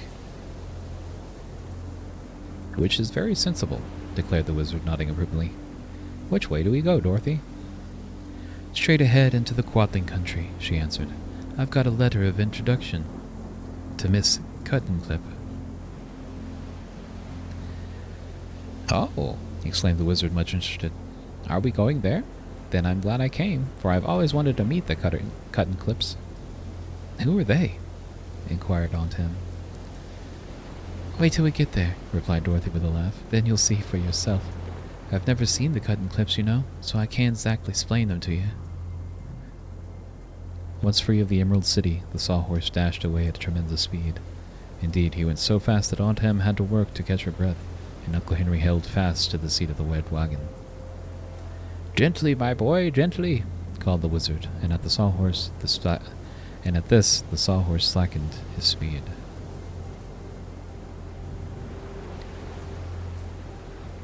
What's wrong? Asked the animal, slightly turning his wooden head to look at the party with one eye, which was a knot of wood. "Why, we wish to admire the scenery, that's all," answered the wizard. "Some of your passengers," said the Shaggy Man, "have never been out of the Emerald City before, that the country is all new to them." "If you go too fast, you'll spoil all the fun," said Dorothy. "There's no hurry." "Very well. It's all the same to me," observed the sawhorse. And after that, he went at a more moderate pace. Uncle Henry was astonished. "How can a wooden thing be so intelligent?" he asked. "Why, I gave him some sawdust brains the last time I fitted his head with new ears," explained the wizard. "The sawdust was made from hard knots, and now the sawhorse is able to think out any knotty problem that he meets it with. Jeez. The sawdust was made from hard knots, and now the sawhorse is able to think out any knotty problems he meets with." "I see," said Uncle Henry. "I don't," remarked Aunt Em, but no one paid any attention to this statement. Before long, they came to a stately building that stood upon a green plain with handsome shade trees grouped here and there. "What is that?" asked Uncle Henry. "That," replied the wizard, "is the Royal Athletic College of Oz, which is directed by Professor H.M. Wogglebug, T.E. "Let's stop and make a call," suggested Dorothy. So the sawhorse drew up in front of the great building, and they were met at the door by the learned Wogglebug himself. He seemed fully as tall as the wizard, and was dressed in a red and white checkered vest and a blue swallow-tailed coat, and had yellow knee breeches and purple silk stockings upon his slender legs. A tall hat was jauntily set upon his head, and he wore spectacles over his big bright eyes. That's a pretty bad collection of colors for one person.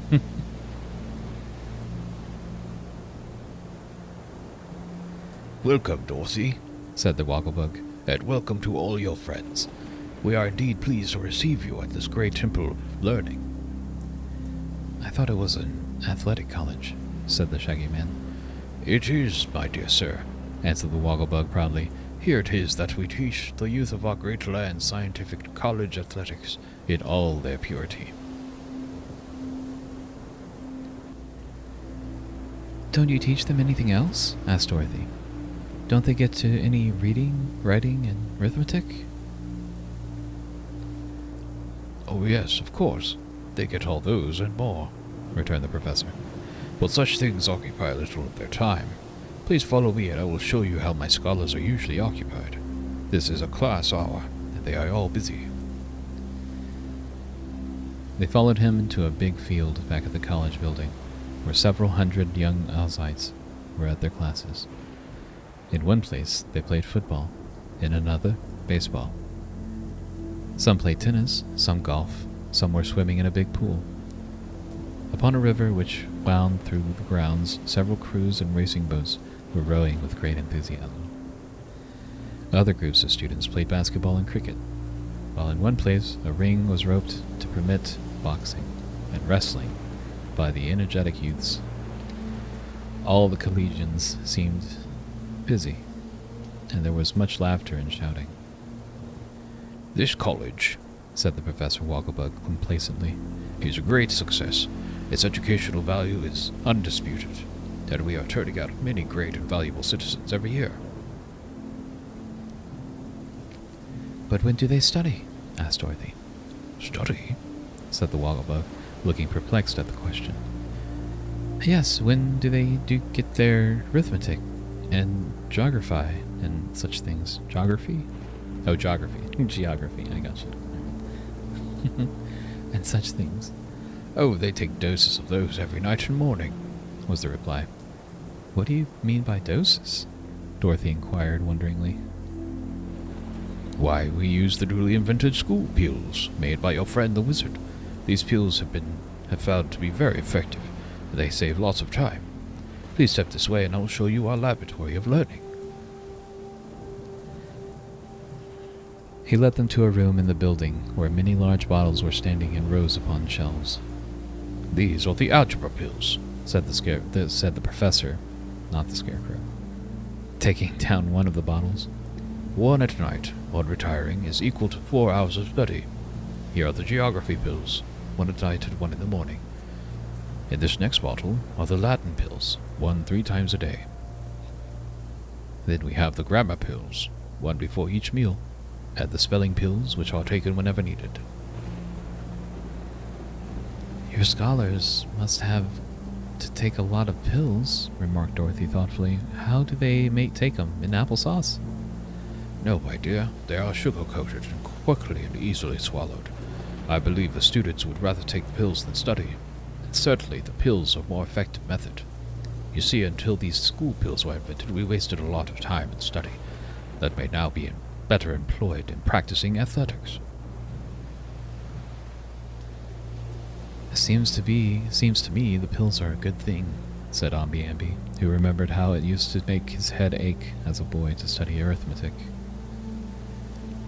They are, sir, declared the Wogglebug earnestly. They give us an advantage over all other colleges, because at no loss of time our boys become thoroughly conversant with Greek and Latin, mathematics and geography, grammar and literature. You see, they are never obliged to interrupt their games to acquire the lesser branches of learning. It is a great invention, I'm sure, said Dorothy, looking admiringly at the wizard, who blushed modestly at the praise. We live in an age of progress, announced Professor Wogglebug pompously. It is easier to swallow knowledge than to acquire it laboriously from books. Is it not so, my friends? Some folks can swallow anything, said Aunt Em, but to me this seems too much like taking medicine. Young men in college always have to take their medicine, one way or another, observed the wizard with a smile. And as our professor says, the school pills have provided to be a great success. One day while I was making them, I happened to drop one of them, and one of Bellina's chickens gobbled it up. A few minutes afterward, this chick got up on a roost and recited the boy stood on the burning deck without making a single mistake. Then it recited the charge of the Light Brigade, and afterwards Excelsior. You see, the chicken had eaten an elocution pill. They now bade goodbye to the professor, and thanking him for his kind reception, mounted again into the red wagon and continued their journey.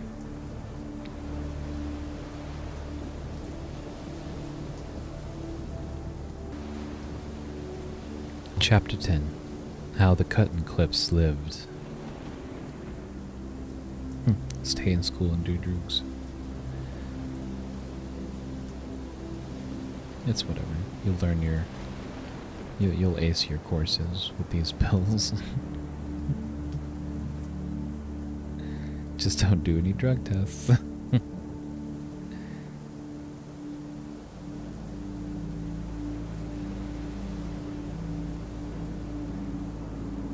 The travelers had taken no provisions with them because they knew that they would be welcomed wherever they might go in the land of Oz, and that the people would feed and lodge them with genuine hospitality.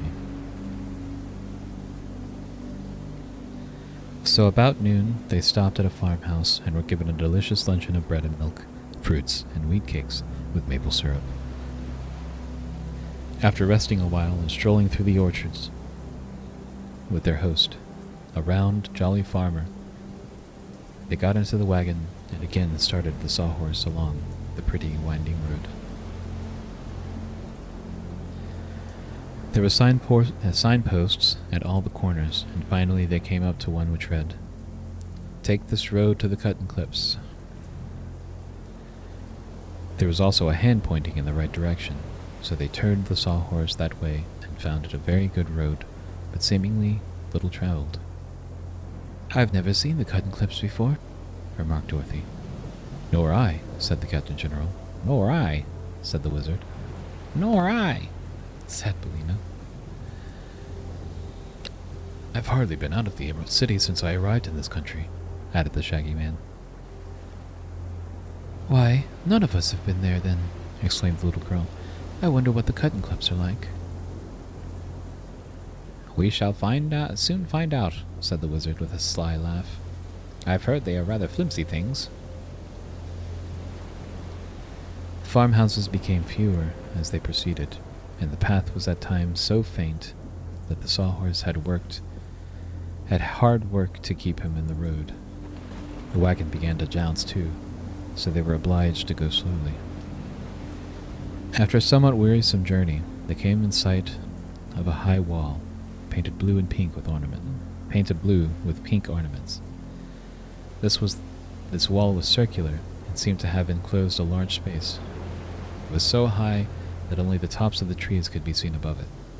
The path had led up to a small door in the wall, which was closed and latched. Upon the door was a sign in gold letters reading as follows: "Visitors are requested to move slowly and carefully and to avoid coughing or making any breeze or draught." "That's strange," said the Shaggy Man, reading the sign aloud. "Who are the cutting clips, anyhow?" "Why, they're paper dolls," answered Dorothy. "Didn't you know that?" Did you know that, Dorothy? What?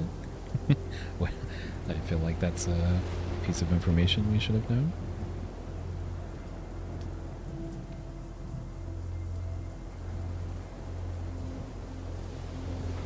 "Paper dolls? Then let's go somewhere else," said Uncle Henry. "We're too old to play with dolls, Dorothy." "But these are different," declared the girl. "They're alive." "Alive?" gasped Aunt Em in amazement. "Yes, let's go in," said Dorothy. So they all got out of the wagon, since the door in the wall was not big enough for them to drive the sawhorse and wagon through it. "You have to stay here, Toto," commanded Dorothy, shaking a finger at the little dog. "You're so careless that you might make a breeze, and if I let you inside." Toto wagged his tail as if disappointed at being left behind, but he made no effort to follow them. The wizard unlatched the door, which opened outward. They all looked eagerly inside. Just before the entrance was drawn up like a line of tiny soldiers. Just before the entrance was drawn up a line of tiny soldiers, with uniforms brightly painted and paper guns upon their shoulders. They were exactly alike from one end of the line to the other, and all were cut out of paper and joined together at the centers of their bodies. As the visitors entered the enclosure, the wizard let the door swing back into place, and at once the line of soldiers tumbled over, fell flat upon their backs, and lay fluttering upon the ground.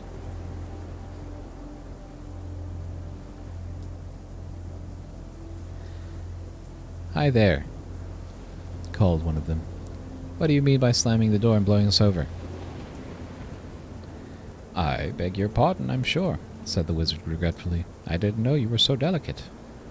"We're not delicate," retorted another soldier, raising his head from the ground. "We are strong and healthy, but we can't stand draughts." "May I help you up?" asked Dorothy. "If you please," replied the soldier. "But do it gently, little girl."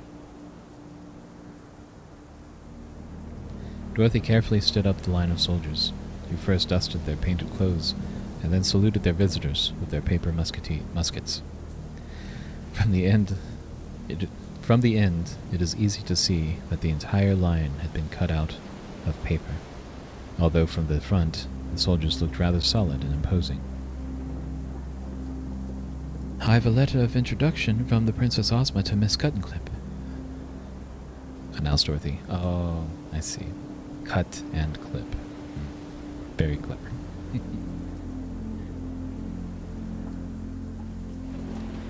massive pair of scissors. Like, is that what we're going with here? Anthropomorphic scissors. Very well, said the inn soldier, and blew upon the paper whistle that hung around his neck. At once, a paper soldier in a captain's uniform came out of the paper house nearby and approached the group at the entrance. He was not very big, and he walked rather stiffly and uncertainly on his paper legs, but he had a pleasant face, with very red cheeks and very blue eyes, and he bowed so low to the strangers that Dorothy laughed, and the breeze from her mouth nearly blew the captain over. He wavered and struggled, and finally managed to regain upon his feet. Take care, miss, he said warningly. You'll break the rules, you know, by laughing. Oh, I didn't know that, she replied. To laugh in this place is nearly as dangerous as a cough, said the captain. You'll have to breathe very quietly, I assure you. We'll try to, promised the girl. May we see Miss Cut and Clip, please? You may, promptly returned the captain. This is one of her reception days. Be good enough to follow me.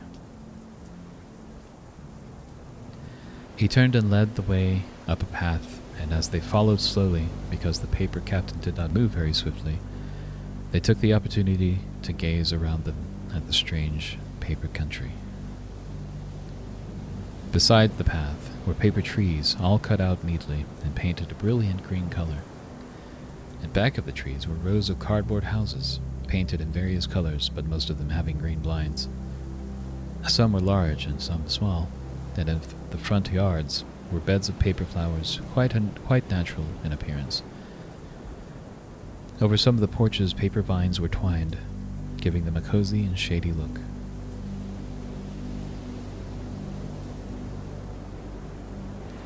As the visitors passed along the street, a good many paper dolls came to the doors and windows of their houses to look at them curiously. These dolls were nearly all the same height, but were cut into various shapes, some being fat and some lean. The girl dolls wore many beautiful costumes of tissue paper, making them quite fluffy, but their heads and hands were no thicker than the paper of which they were made.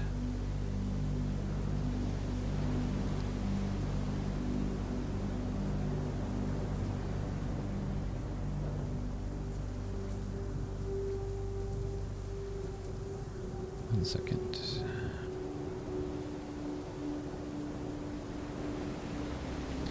Some of the paper people were on the street, walking along or congregating in groups and talking together. But as soon as they saw the strangers, they all fluttered into the houses as fast as they could go, so as to be out of danger. Excuse me if I go edgewise, remarked the captain as they came to a slight hill. I can get along faster that way, and not flutter so much. That's all right, said Dorothy. We don't mind how you go, I'm sure. At one side of the street was a paper pump, and a paper boy was pumping paper water into a paper pail. The yellow hen happened to brush against the boy with her wing, and he flew into the air and fell into a paper tree, where he was stuck, until the wizard gently pulled him out. At the same time, the pail went into the air, spilling the paper water, while the paper pump bent nearly double.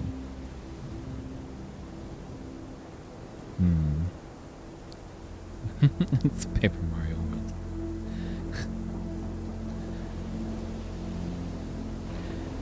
Goodness me, said the hen.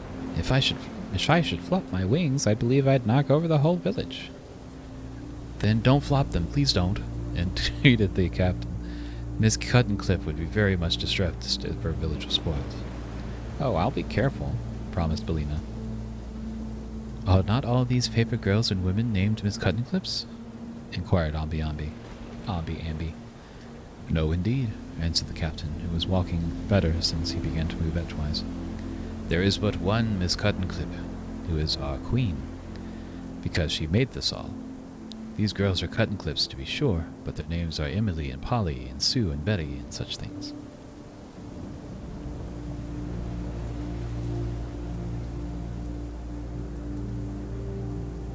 Only the queen is called Miss Cuttenclip. I must say this place beats anything I've ever heard of, observed Aunt Em. I used to play with paper dolls myself and cut 'em out, but I never thought I'd see such things alive. I don't see it as it's any more curious than hearing hens talk, returned Uncle Henry. You're likely to see many queer things in the land of Oz, sir, said the wizard, but a fairy country is extremely interesting when you get used to being surprised. Here we are, called the captain, stopping before the cottage. This house was made of wood and was remarkably pretty in design. In the Emerald City, it would have been considered a tiny dwelling indeed, but in the midst of this paper village it seemed immense. Real flowers were in the garden, and real trees grew beside it. Upon the front door was a sign reading, Miss Cuttenclip. Just as they reached the porch, the front door opened a little, and a little girl stood before them. She appeared to be about the same age as Dorothy, and smiling upon her visitors, she said sweetly, "You are welcome." All the party seemed relieved to find that here was a real girl, flesh and blood. She was very dainty and pretty, as she stood there welcoming him.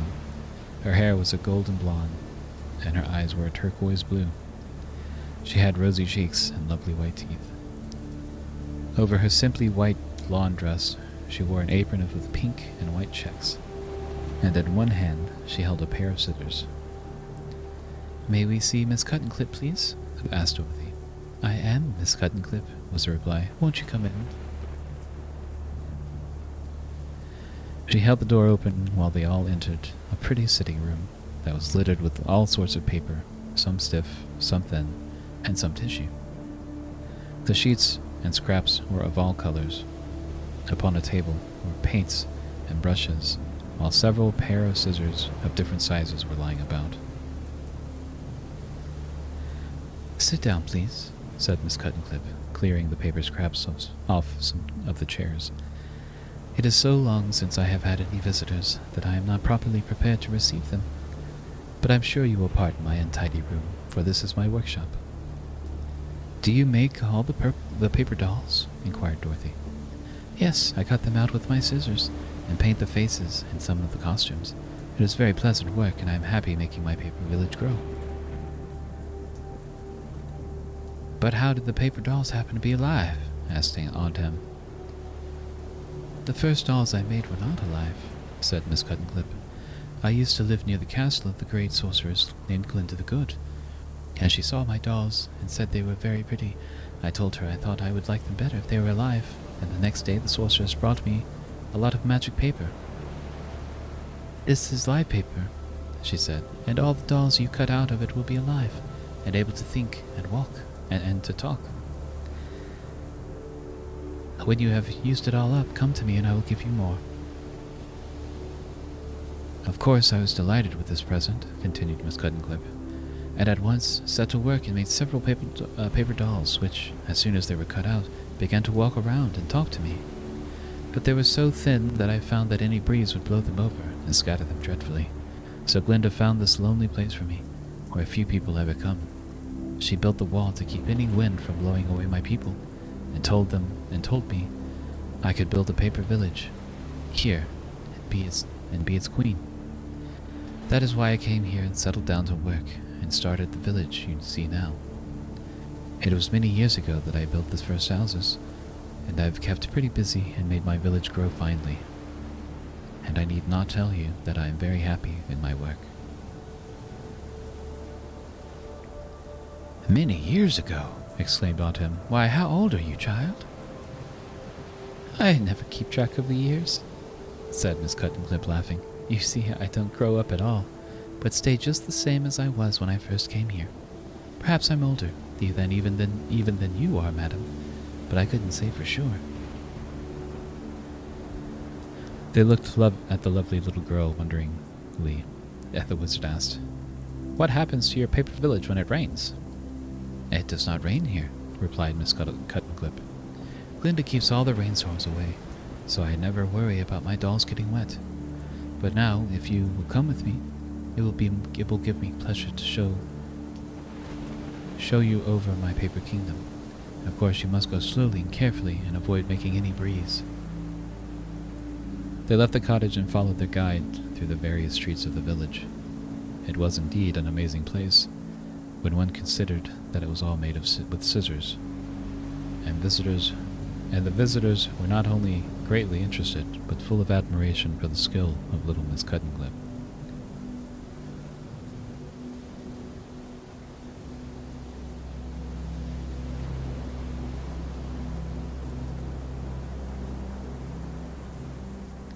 In one place, a large group of especially nice paper dolls assembled to greet their queen, whom it was easy to see they loved dearly.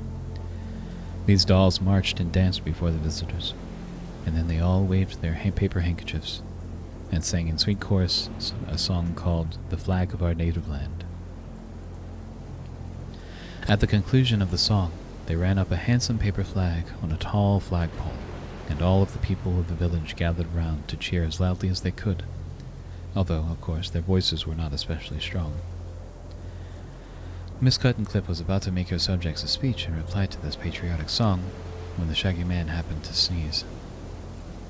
He was a very loud and powerful sneezer at any time, and he had tried so hard to hold in his sneeze that when it suddenly exploded, the result was terrible.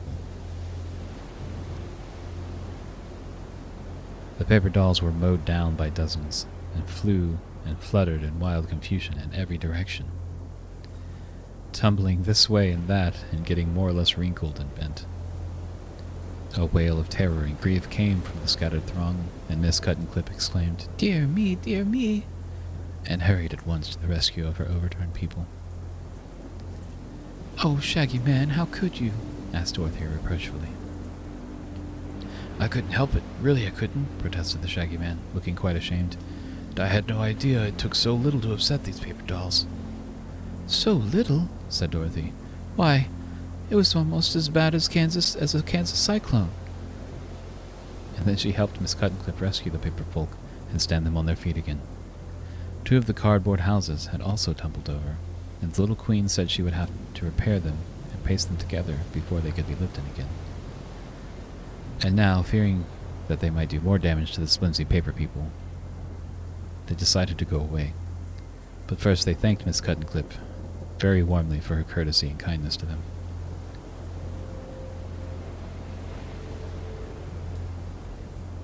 "Any friend of Princess Ozma is always welcome here, unless he sneezes," said the Queen, with a rather severe look at the Shaggy Man, who hung his head. "I'd like to have visitors admire my wonderful village, and I hope you will call again." Miss Cuttenclip herself led them to the door in the wall, and as they passed along the street, the paper dolls peeped at them, half fearfully from the doors and the windows. Perhaps they will never forget the Shaggy Man's awful sneeze, and I'm sure they were all glad to see the meat people go away.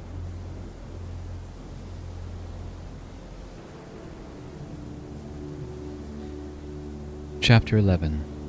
How the General Met the First and Foremost.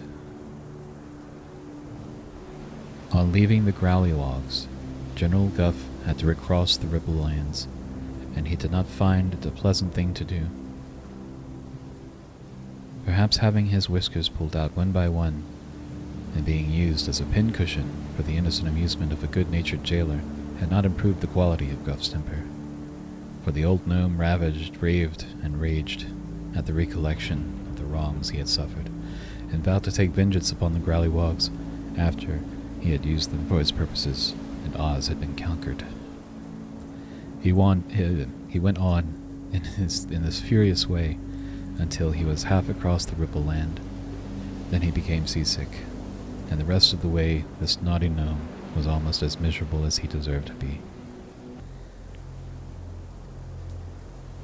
But when he reached the plains again, and the ground was firm under his feet, he began to feel better, and instead of going back home, he turned directly west. A squirrel, perched in a tree, saw him take this road, and called to him warningly, "Look out!" But he paid no attention. An eagle paused in its flight through the air to look at him wonderingly and say, "Look out!" But on he went. No one can say that Guff was not brave, for he had determined to visit those dangerous creatures, the Phanfasms, who resided upon the very top of the dread mountain of Fantastico. Fantastico. Fantastico. Oh boy. The phantasms were herbs, and so dreaded by the mortals and immortals alike that no one had been near their mountain home for several thousand years. Yet General Guff hoped to induce them to join in his proposed warfare against the good and happy Oz people. Guff knew very well that the phantasms would be almost dangerous to the gnomes as they would the Ozites, but he thought himself so clever that he believed he could manage these strange creatures and make them obey him. And there was no doubt at all that if he could enlist the services of the phantasms, their tremendous power, united to the strength of the Growlywogs and the cunning of the Whimsies, would doom the land of Oz to absolute destruction. So the old gnome climbed the foothills and trudged along the wild mountain paths until he came to a big gully that encircled the mountain of Fantastico and marked the boundary line of dominion of the phantasms.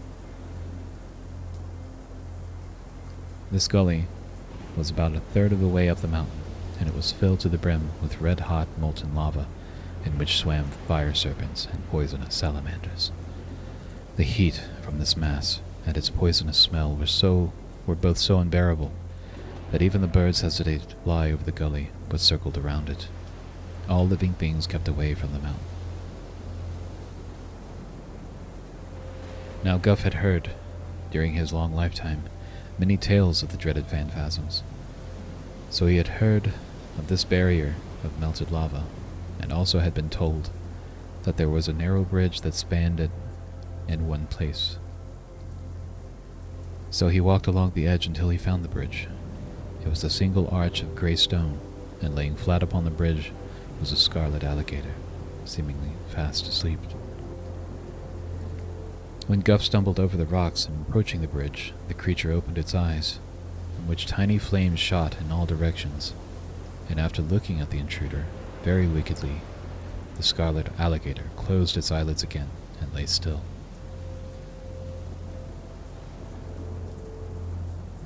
Guff saw there was no room for him to pass the alligator on the narrow bridge, so he called out to it, "Good morning, friend. I don't wish to hurry you, but please tell me if you are coming down or going up."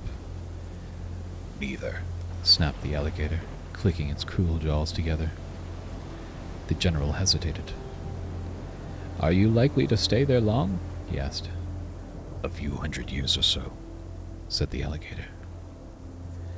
Guff softly rubbed the end of his nose and tried to think of what to do.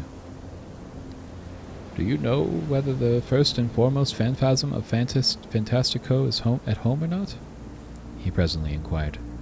"I expect he is, seeing he's always at home," replied the alligator. "Ah, who is that coming down the mountain?" asked the gnome, gazing upward. The alligator turned to look over its shoulder, and at once Guff ran to the bridge and leaped over the sentinel's back before he could turn back again. The scarlet monster made a snap at the gnome's left foot, but missed it by fully an inch. "Aha!" laughed the general, who was now in the mountain path. "I fooled you that time." "So you did, and perhaps you fooled yourself," retorted the alligator. "Go up the mountain if you dare, and find out what the first and foremost will do to you." "I will," declared Guff boldly, and on he went up the path. At first the scene was wild enough, but gradually it grew more and more awful in appearance. All the rocks had the shapes of frightful beings, and even the tree trunks were gnarled and twisted like serpents. Suddenly there appeared before the gnome a man with the head of an owl.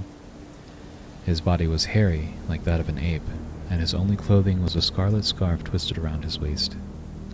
He bore a huge club in his hand, and his round owl eyes blinked fiercely upon the intruder. "What are you doing here?" he demanded, threatening Guff with his club. I have come to see the first and foremost phantasm of the fan... I'm not going to get used to saying this. I've come to see the first and foremost phantasm of Fantastico. Fantastico, replied the general, who did not like the way this creature looked at him, but still was not afraid. Ah, you shall see him, the man said with a sneering laugh. The first and foremost shall decide upon the best way to punish you. He will not punish me, returned Guff calmly, for I have come here to do him and his people a rare favor. Lead on, fellow, and take me directly to your master. The owl man raised his club with a threatening gesture. If you try to escape, he said, beware. But the general interrupted him. Spare your threats, said he, and do not be impertinent, or I will have you severely punished. Lead on, and keep silent. This Guff was really a clever rascal, and it seems a pity he was so bad, for in a good cause he might have accomplished much. He realized that he had put himself into a dangerous position by coming to this dreadful mountain, but he also knew that if he showed fear, he was lost. So he adopted a bold manner as his best defense. The wisdom of his plan was soon evident, for the phantasm with the owl's head turned and led the way up the mountain. At the very top was a level plain upon which were heaps of rock that at first glance seemed solid, but on looking closer, Guff discovered that these rock heaps were dwellings, for each had an opening. Not a person was to be seen outside the rock huts. All was silent. The owl man led the way among the groups of dwellings to one standing in the center. It seemed no better and no worse than any of the others. Outside the entrance to this rock heap, the guide gave a low wail that sounded like Leo. Suddenly there bounded from the opening another hairy man. This one wore the head of a bear. In his hand he bore a brass hoop. He glared at the stranger in evident surprise. What, have you captured this foolish wanderer? Why have you captured this foolish wanderer and brought him here? He demanded, addressing the owl man. I did not capture him, was the answer. He passed the scarlet alligator and came here on his own free will and accord. The first and foremost looked at the general. Have you tired of life, then? He asked. No, indeed, answered the Guff. I am a gnome, and the chief general of King Roquois the Red's great army of gnomes. I come of a long-lived race, and I may say that I expect to live a long time yet. Sit down, you phantasms, if you can find a seat in this wild haunt, and listen to what I have to say. With all his knowledge and bravery, General Guff did not know that the steady glare from the bare eyes was reading his inmost thoughts as surely as if they had been put to words. He did not know that these despised rock heaps of the phantasms were merely deceptions to his own eyes, nor could he guess that he was standing in the midst of one of the most splendid and luxurious cities ever built by magic powder. All that he saw was a barren waste of rock heaps, a hairy man with an owl's head, and another with a bear's head. The sorcery of the phantasms permitted him to see no more. Suddenly, the first and foremost swung his brass hoop and caught Guff around his neck with it. The next instant, before the general could think of what happened to him, he was dragged inside the rock hut. Here, his eyes still blinded to realities, he perceived only a dim light by which the hut seemed as rough and rude inside as it was outside. Yet he had a strange feeling that many bright eyes were fastened upon him, and that he stood in a vast and extensive hall.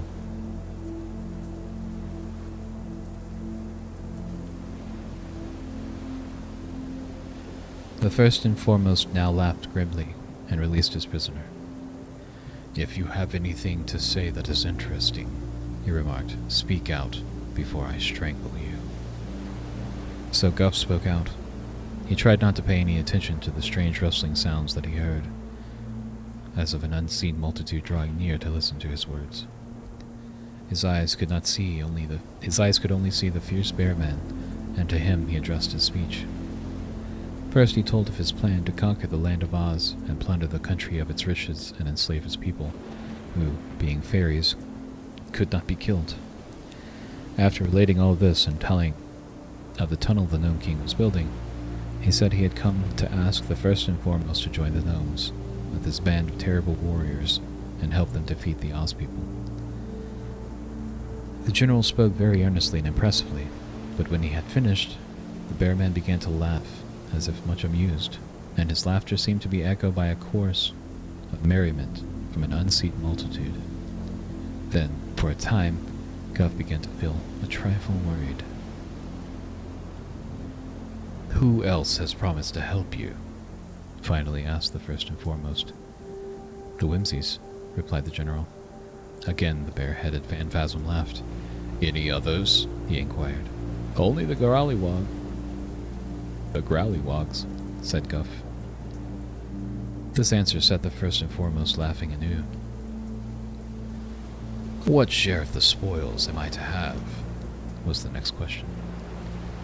"Anything you like, except King Rokwa's magic belt," replied Guff.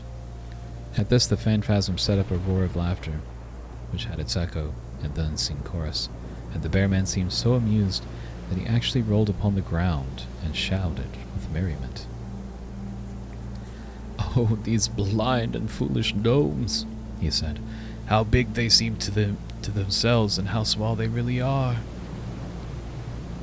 Suddenly he arose and seized Guff's neck with one big hairy paw, dragging him out of the hut into the open. Here he gave a curious wailing cry, and, as if in answer, from all the rocky huts on the mountain top came flocking a horde of Phanphasms, all with hairy bodies, but wearing heads of various animals, birds, and reptiles.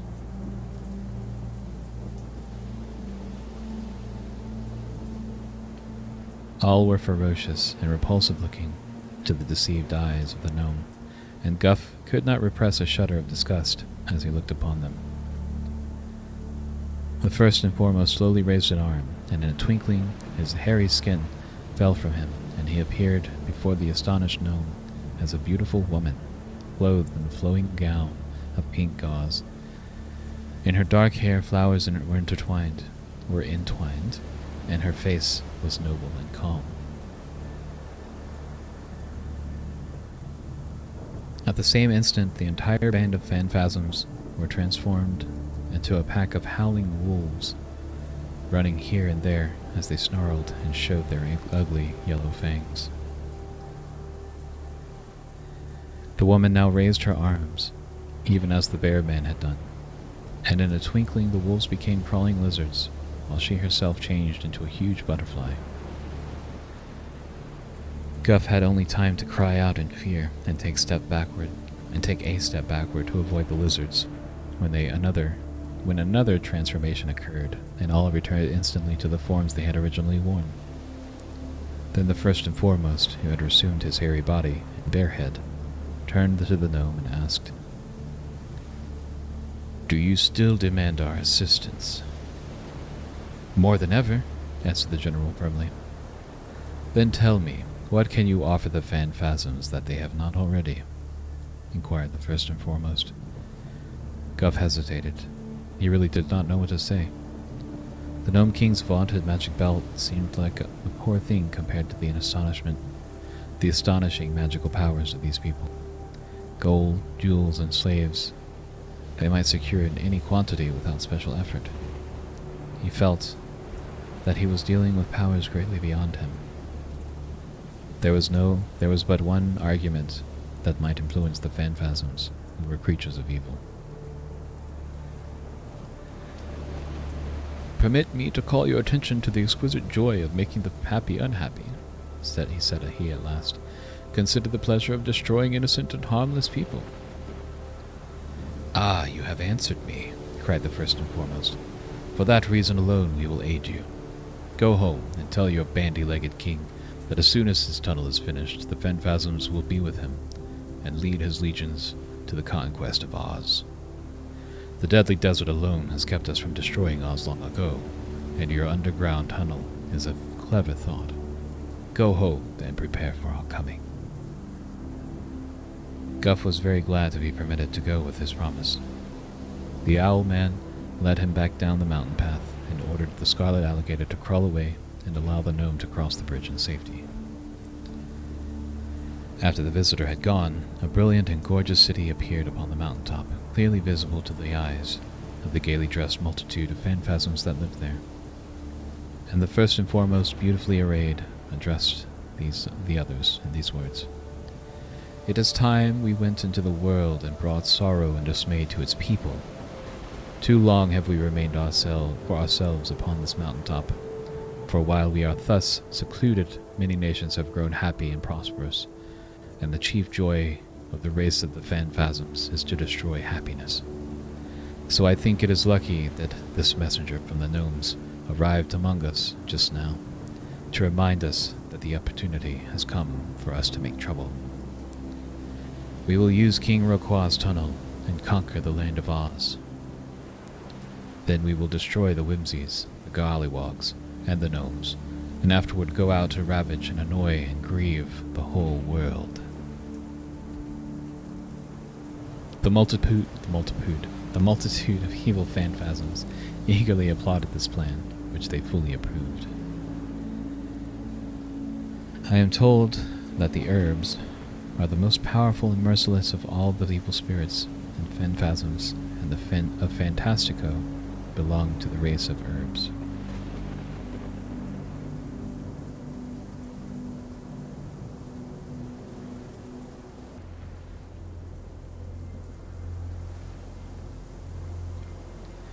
Chapter 12.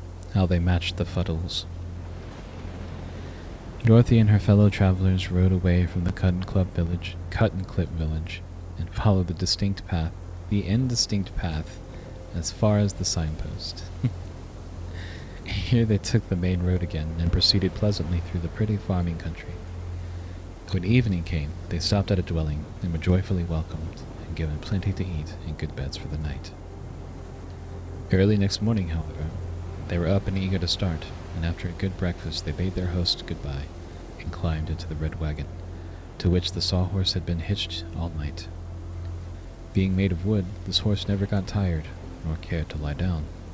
Dorothy was not quite sure whether he slept or not, but it was certain that he never did when anybody was around. The weather is always beautiful in Oz, and this morning the air was cool and refreshing, and the sunshine brilliant and delightful. In about an hour, they came to a place where another road branched off.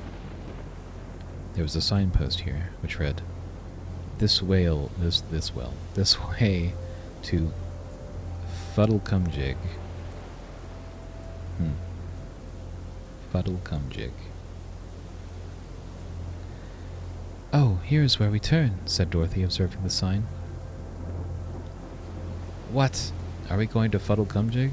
asked the Captain General. "Yes, Ozma thought we might enjoy the Fuddles. They are said to be very interesting," she replied. "No one would suspect it from their names," said Aunt Em. "Who are they, anyhow? More paper things?" "I think not," answered Dorothy, laughing. "But I can't say exactly, Aunt Em, what they are. We'll find out when we get there." "Perhaps the wizard knows," suggested Uncle Henry. "No, I've never been there before," said the wizard, "but I've often heard of Fuddlecumjig and the Fuddles, who are said to be the most peculiar people in all the land of Oz." "In what way?" asked the Shaggy Man. "I don't know, I'm sure," said the wizard. Just then, as they rode along the pretty green lane toward Fuddlecumjig, they espied a kangaroo sitting by the roadside. The poor animal had its face covered with both its front paws, and was crying so bitterly that the tears coursed down its cheek in two tiny streams and trickled across the road, where they formed a pool in a small hollow. The sawhorse stopped short of this pitiful sight, and Dorothy cried out with ready sympathy, "What's the matter, kangaroo?" "Boo-hoo, boo-hoo," wailed the kangaroo. "I've lost my oh, boo-hoo, boo-hoo." "Poor thing," said the wizard. "She's lost her mister. It's probably her husband, and he's dead." I love the frankness of the wizard. He's so good. No, no, no, sobbed the kangaroo. It isn't that. I've lost my I know, said the Shaggy Man. She's lost her mirror. No, it's my and the kangaroo cried harder than ever. It must be her mince pie, suggested Aunt Em. Or her milk toast, proposed Uncle Henry. I've lost my mittens, said the kangaroo, getting it out at last. Oh, cried the yellow hen with a cackle of relief. Why didn't you say so before? I couldn't, answered the kangaroo. But see here, said Dorothy, you don't need mittens in this warm weather. Yes, indeed I do, replied the animal, stopping her soft sobs and removing her paws from her face to look at the little girl reproachfully. My hands will get all sunburned and tanned without my mittens, and I've worn them so long that I'll probably catch cold without them. Nonsense, said Dorothy. I've never heard of any kangaroo wearing mittens. Didn't you? Asked the animal as if surprised. Never, repeated the girl. And you'll probably make yourself sick if you don't stop crying. Where do you live? About 2 miles beyond Fuddlecumjig, was the answer. Grandmother Knit made me the mittens, and she's one of the Fuddles. Well, you'd better go home now, and perhaps the old lady will make you another pair, suggested Dorothy. We're on our way to Fuddlecumjig. And you may hop along beside us. This name is killing me.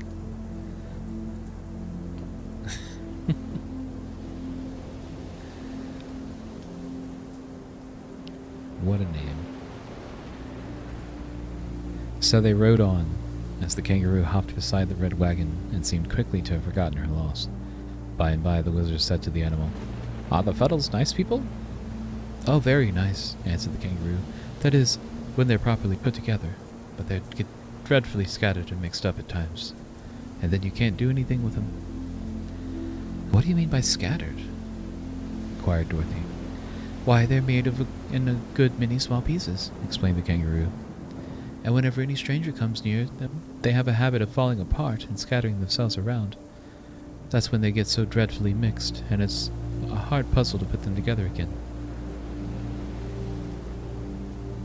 Who usually puts them together? Asked Omby Amby. Anyone who is able to match the pieces. I sometimes put Grandmother Knit together myself, because I know her so well and can tell every piece that belongs to her. Then when she's all matched, she knits for me, and that's how she made my mittens. But it took a good many days, hard knitting, and I had to put Grandmother together a good many times, because every time I came near, she'd scatter herself. I should think she would get used to your coming and not be afraid, said Dorothy. It isn't that, replied this kangaroo. They're not a bit afraid when they're put together, and they're usually very jolly and pleasant. It's just a habit they have to scatter themselves, and if they didn't do it, they wouldn't be Fuddles. Oh, I see. The travelers thought upon this quite seriously for a time, while the sawhorse continued to carry them rapidly forward. Then Aunt Em remarked, I don't see much use of visiting these Fuddles. If we find them scattered, all we can do is sweep them up, and then go about our business.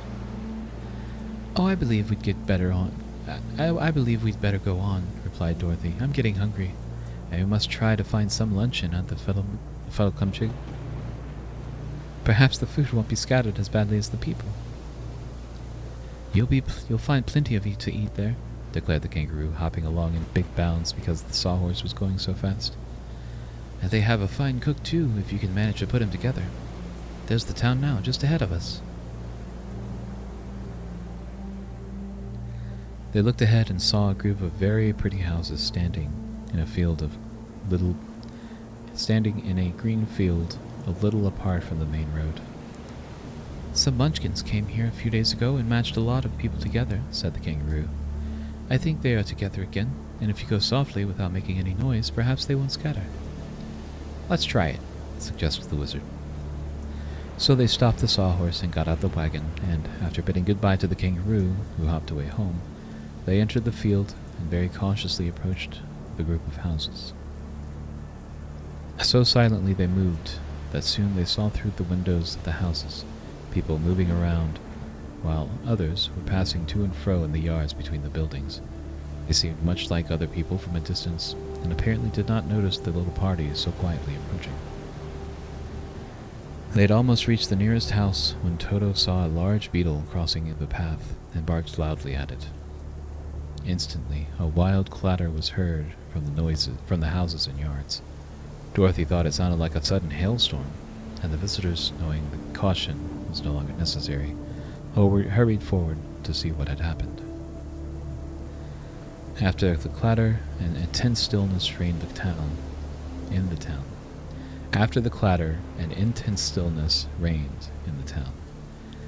The strangers entered the first house they came to, which was also the largest, and found the floor strewn with pieces of the people who lived there. They looked much like fragments of wood neatly painted, and were all sorts of curious and fantastic shapes, no two pieces being in any way alike. They picked up some of these pieces and looked at them carefully. On one, which Dorothy held, was an eye, which looked at her pleasantly, but with an interested expression, as if it wondered what she was going to do with it.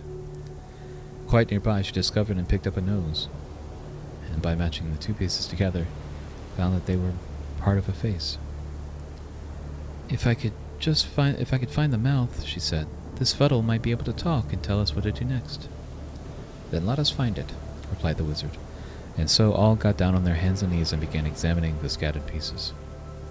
"I found it!" cried the Shaggy Man. It ran to Dorothy with a queer-shaped piece that had a mouth on it. But when they tried to fit it to the eye and nose, they found the parts wouldn't match together. "That mouth belongs to some other person," said Dorothy. "You see, we need a curve here and a point there to make it fit the face." Well, it must be here someplace," declared the wizard, "so if we search long enough, we shall find it." Dorothy fitted an ear on next, and the ear had a little patch of red hair above it. So while the others were searching for the mouth, she hunted for pieces with red hair, and found several of them which, when matched together to the other pieces, formed the top of a man's head. She had also found the other eye and the ear, and by the time Ambianbi in the far corner discovered the mouth. When the face was thus completed, all parts joined together with a nicety that was astonishing. "Why, it's exactly like a picture puzzle," exclaimed the little girl. "Let's find the rest of him and get him all together." "What's the rest of him like?" asked the wizard. "Here are some pieces of blue legs and green arms, but I don't know whether they're his or not." "Look for a white shirt and a white apron," said the head, which had been put together, speaking in a rather faint voice. "I'm the cook." "Oh, thank you," said Dorothy. "It's lucky we started you first, for I'm hungry and you can be cooking something for us to eat while we match the other folks together." It was not so very difficult, now that they had a hint as to how the man was dressed, to find the other pieces belonging to him, and as all of them now worked on the cook, trying to find piece after piece to see if they would fit, they finally had the cook set up and complete. When he was finished, he made them a low bow and said, "I will go at once to the kitchen and prepare your dinner. You will find it something of a job to get all the fuddles together, so I advise you to begin on the Lord High Chigglewitz, whose first name is Larry. He's a bald-headed fat man and is dressed in a blue coat with brass buttons, a pink vest, and drab breeches. A piece of his left knee is missing, having been lost years ago when he scattered himself too carelessly. That makes him limp a little, but he gets along very well with half a knee. As he is the chief personage in the town of Fuddlecumjig, he will be able to welcome you and assist you with the others. So it'd be the best to work on him while I'm getting your dinner." "We will," said the wizard, "and thank you very much, cook, for the suggestion." Auntem was the first to discover a piece of the Lord High Chigglewitz. It seems to me like a fool business, this matching folks together, she remarked. But as we haven't anything to do till dinner's ready, we may as well get rid of some of this rubbish. Here, Henry, get busy and look for Larry's bald head. I've got his pink vest all right. They worked together. They worked with eager interest, and Bellina proved a great help to them. The yellow hen had sharp eyes and could put her head close to the various pieces that lay scattered around. She would examine the Lord High Chigglewitz and see which pieces of him was needed next, and then hunt around until she found it. So before an hour had passed, old Larry was standing complete before them. I congratulate you, my friends, he said, speaking in a cheerful voice. You are certainly the cleverest people who have ever visited us. I was never matched together so quickly in my life. I am considered a great puzzle usually. Well, said Dorothy, there used to be a picture of puzzle craze in Kansas, and so I have had some experience matching puzzles. But the pictures were flat, and while you were round, and that makes you harder to figure out. Thank you, my dear, replied old Larry, greatly pleased. I feel highly complimented. Were I not a really good puzzle, there would be no object in my scattering myself. Why do you do it? Asked Aunt Em severely. Why don't you behave yourself and stay put together? The Lord High Chigglewitz seemed annoyed by the speech, but he replied politely, Madam, you have perhaps noticed that every person has some peculiarity. Mine is to scatter myself. What your own peculiarity is, I will not venture to say, but I shall never find fault with you, whatever you do. Now you've got your diploma, Em, said Uncle Henry with a laugh, and I'm glad of it. This is a queer country, and we may as well take people as we find them. If I did, we'd leave these folks scattered, she returned, and this retort made everybody laugh good-naturedly. Just then, Ambi found a hand with a knitting needle in it, and they decided to put Grandmother Knit together. She proved an easier puzzle than old Larry, and when she was completed, they found her a pleasant old lady who welcomed them cordially.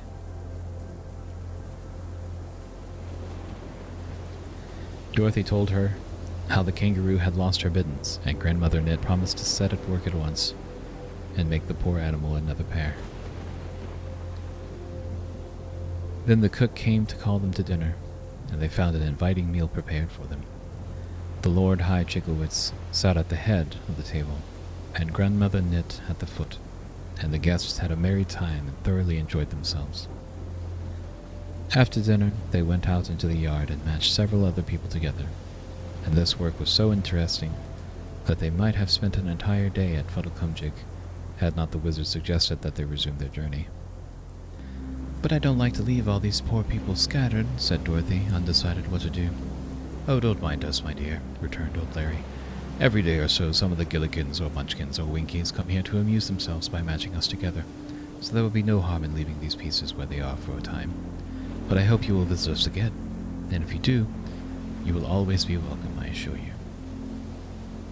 Don't you ever match each other? She inquired. Never, for we are no puzzles to ourselves, and so there wouldn't be any fun in it. They now said goodbye to the queer Fuddles and got into their wagon to continue their journey.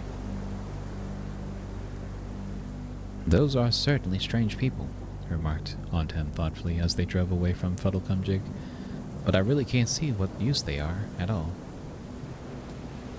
Why, they amused us for several hours, replied the wizard. That is being of use to us, I'm sure. I think they're more fun than playing solitaire or mumble type, declared Uncle Henry soberly. For my part, I'm glad we visited the Fuddles.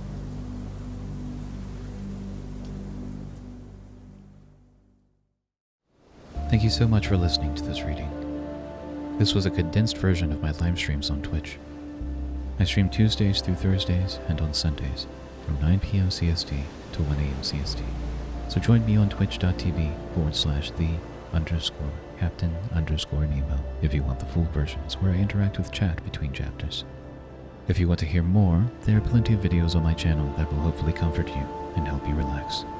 If you enjoyed this video, or if I've helped you relax in any way, please consider liking this video and subscribing. There will be more to come. Leave a comment down below and tell me what book you would like to hear me read, if it's in public domain, of course.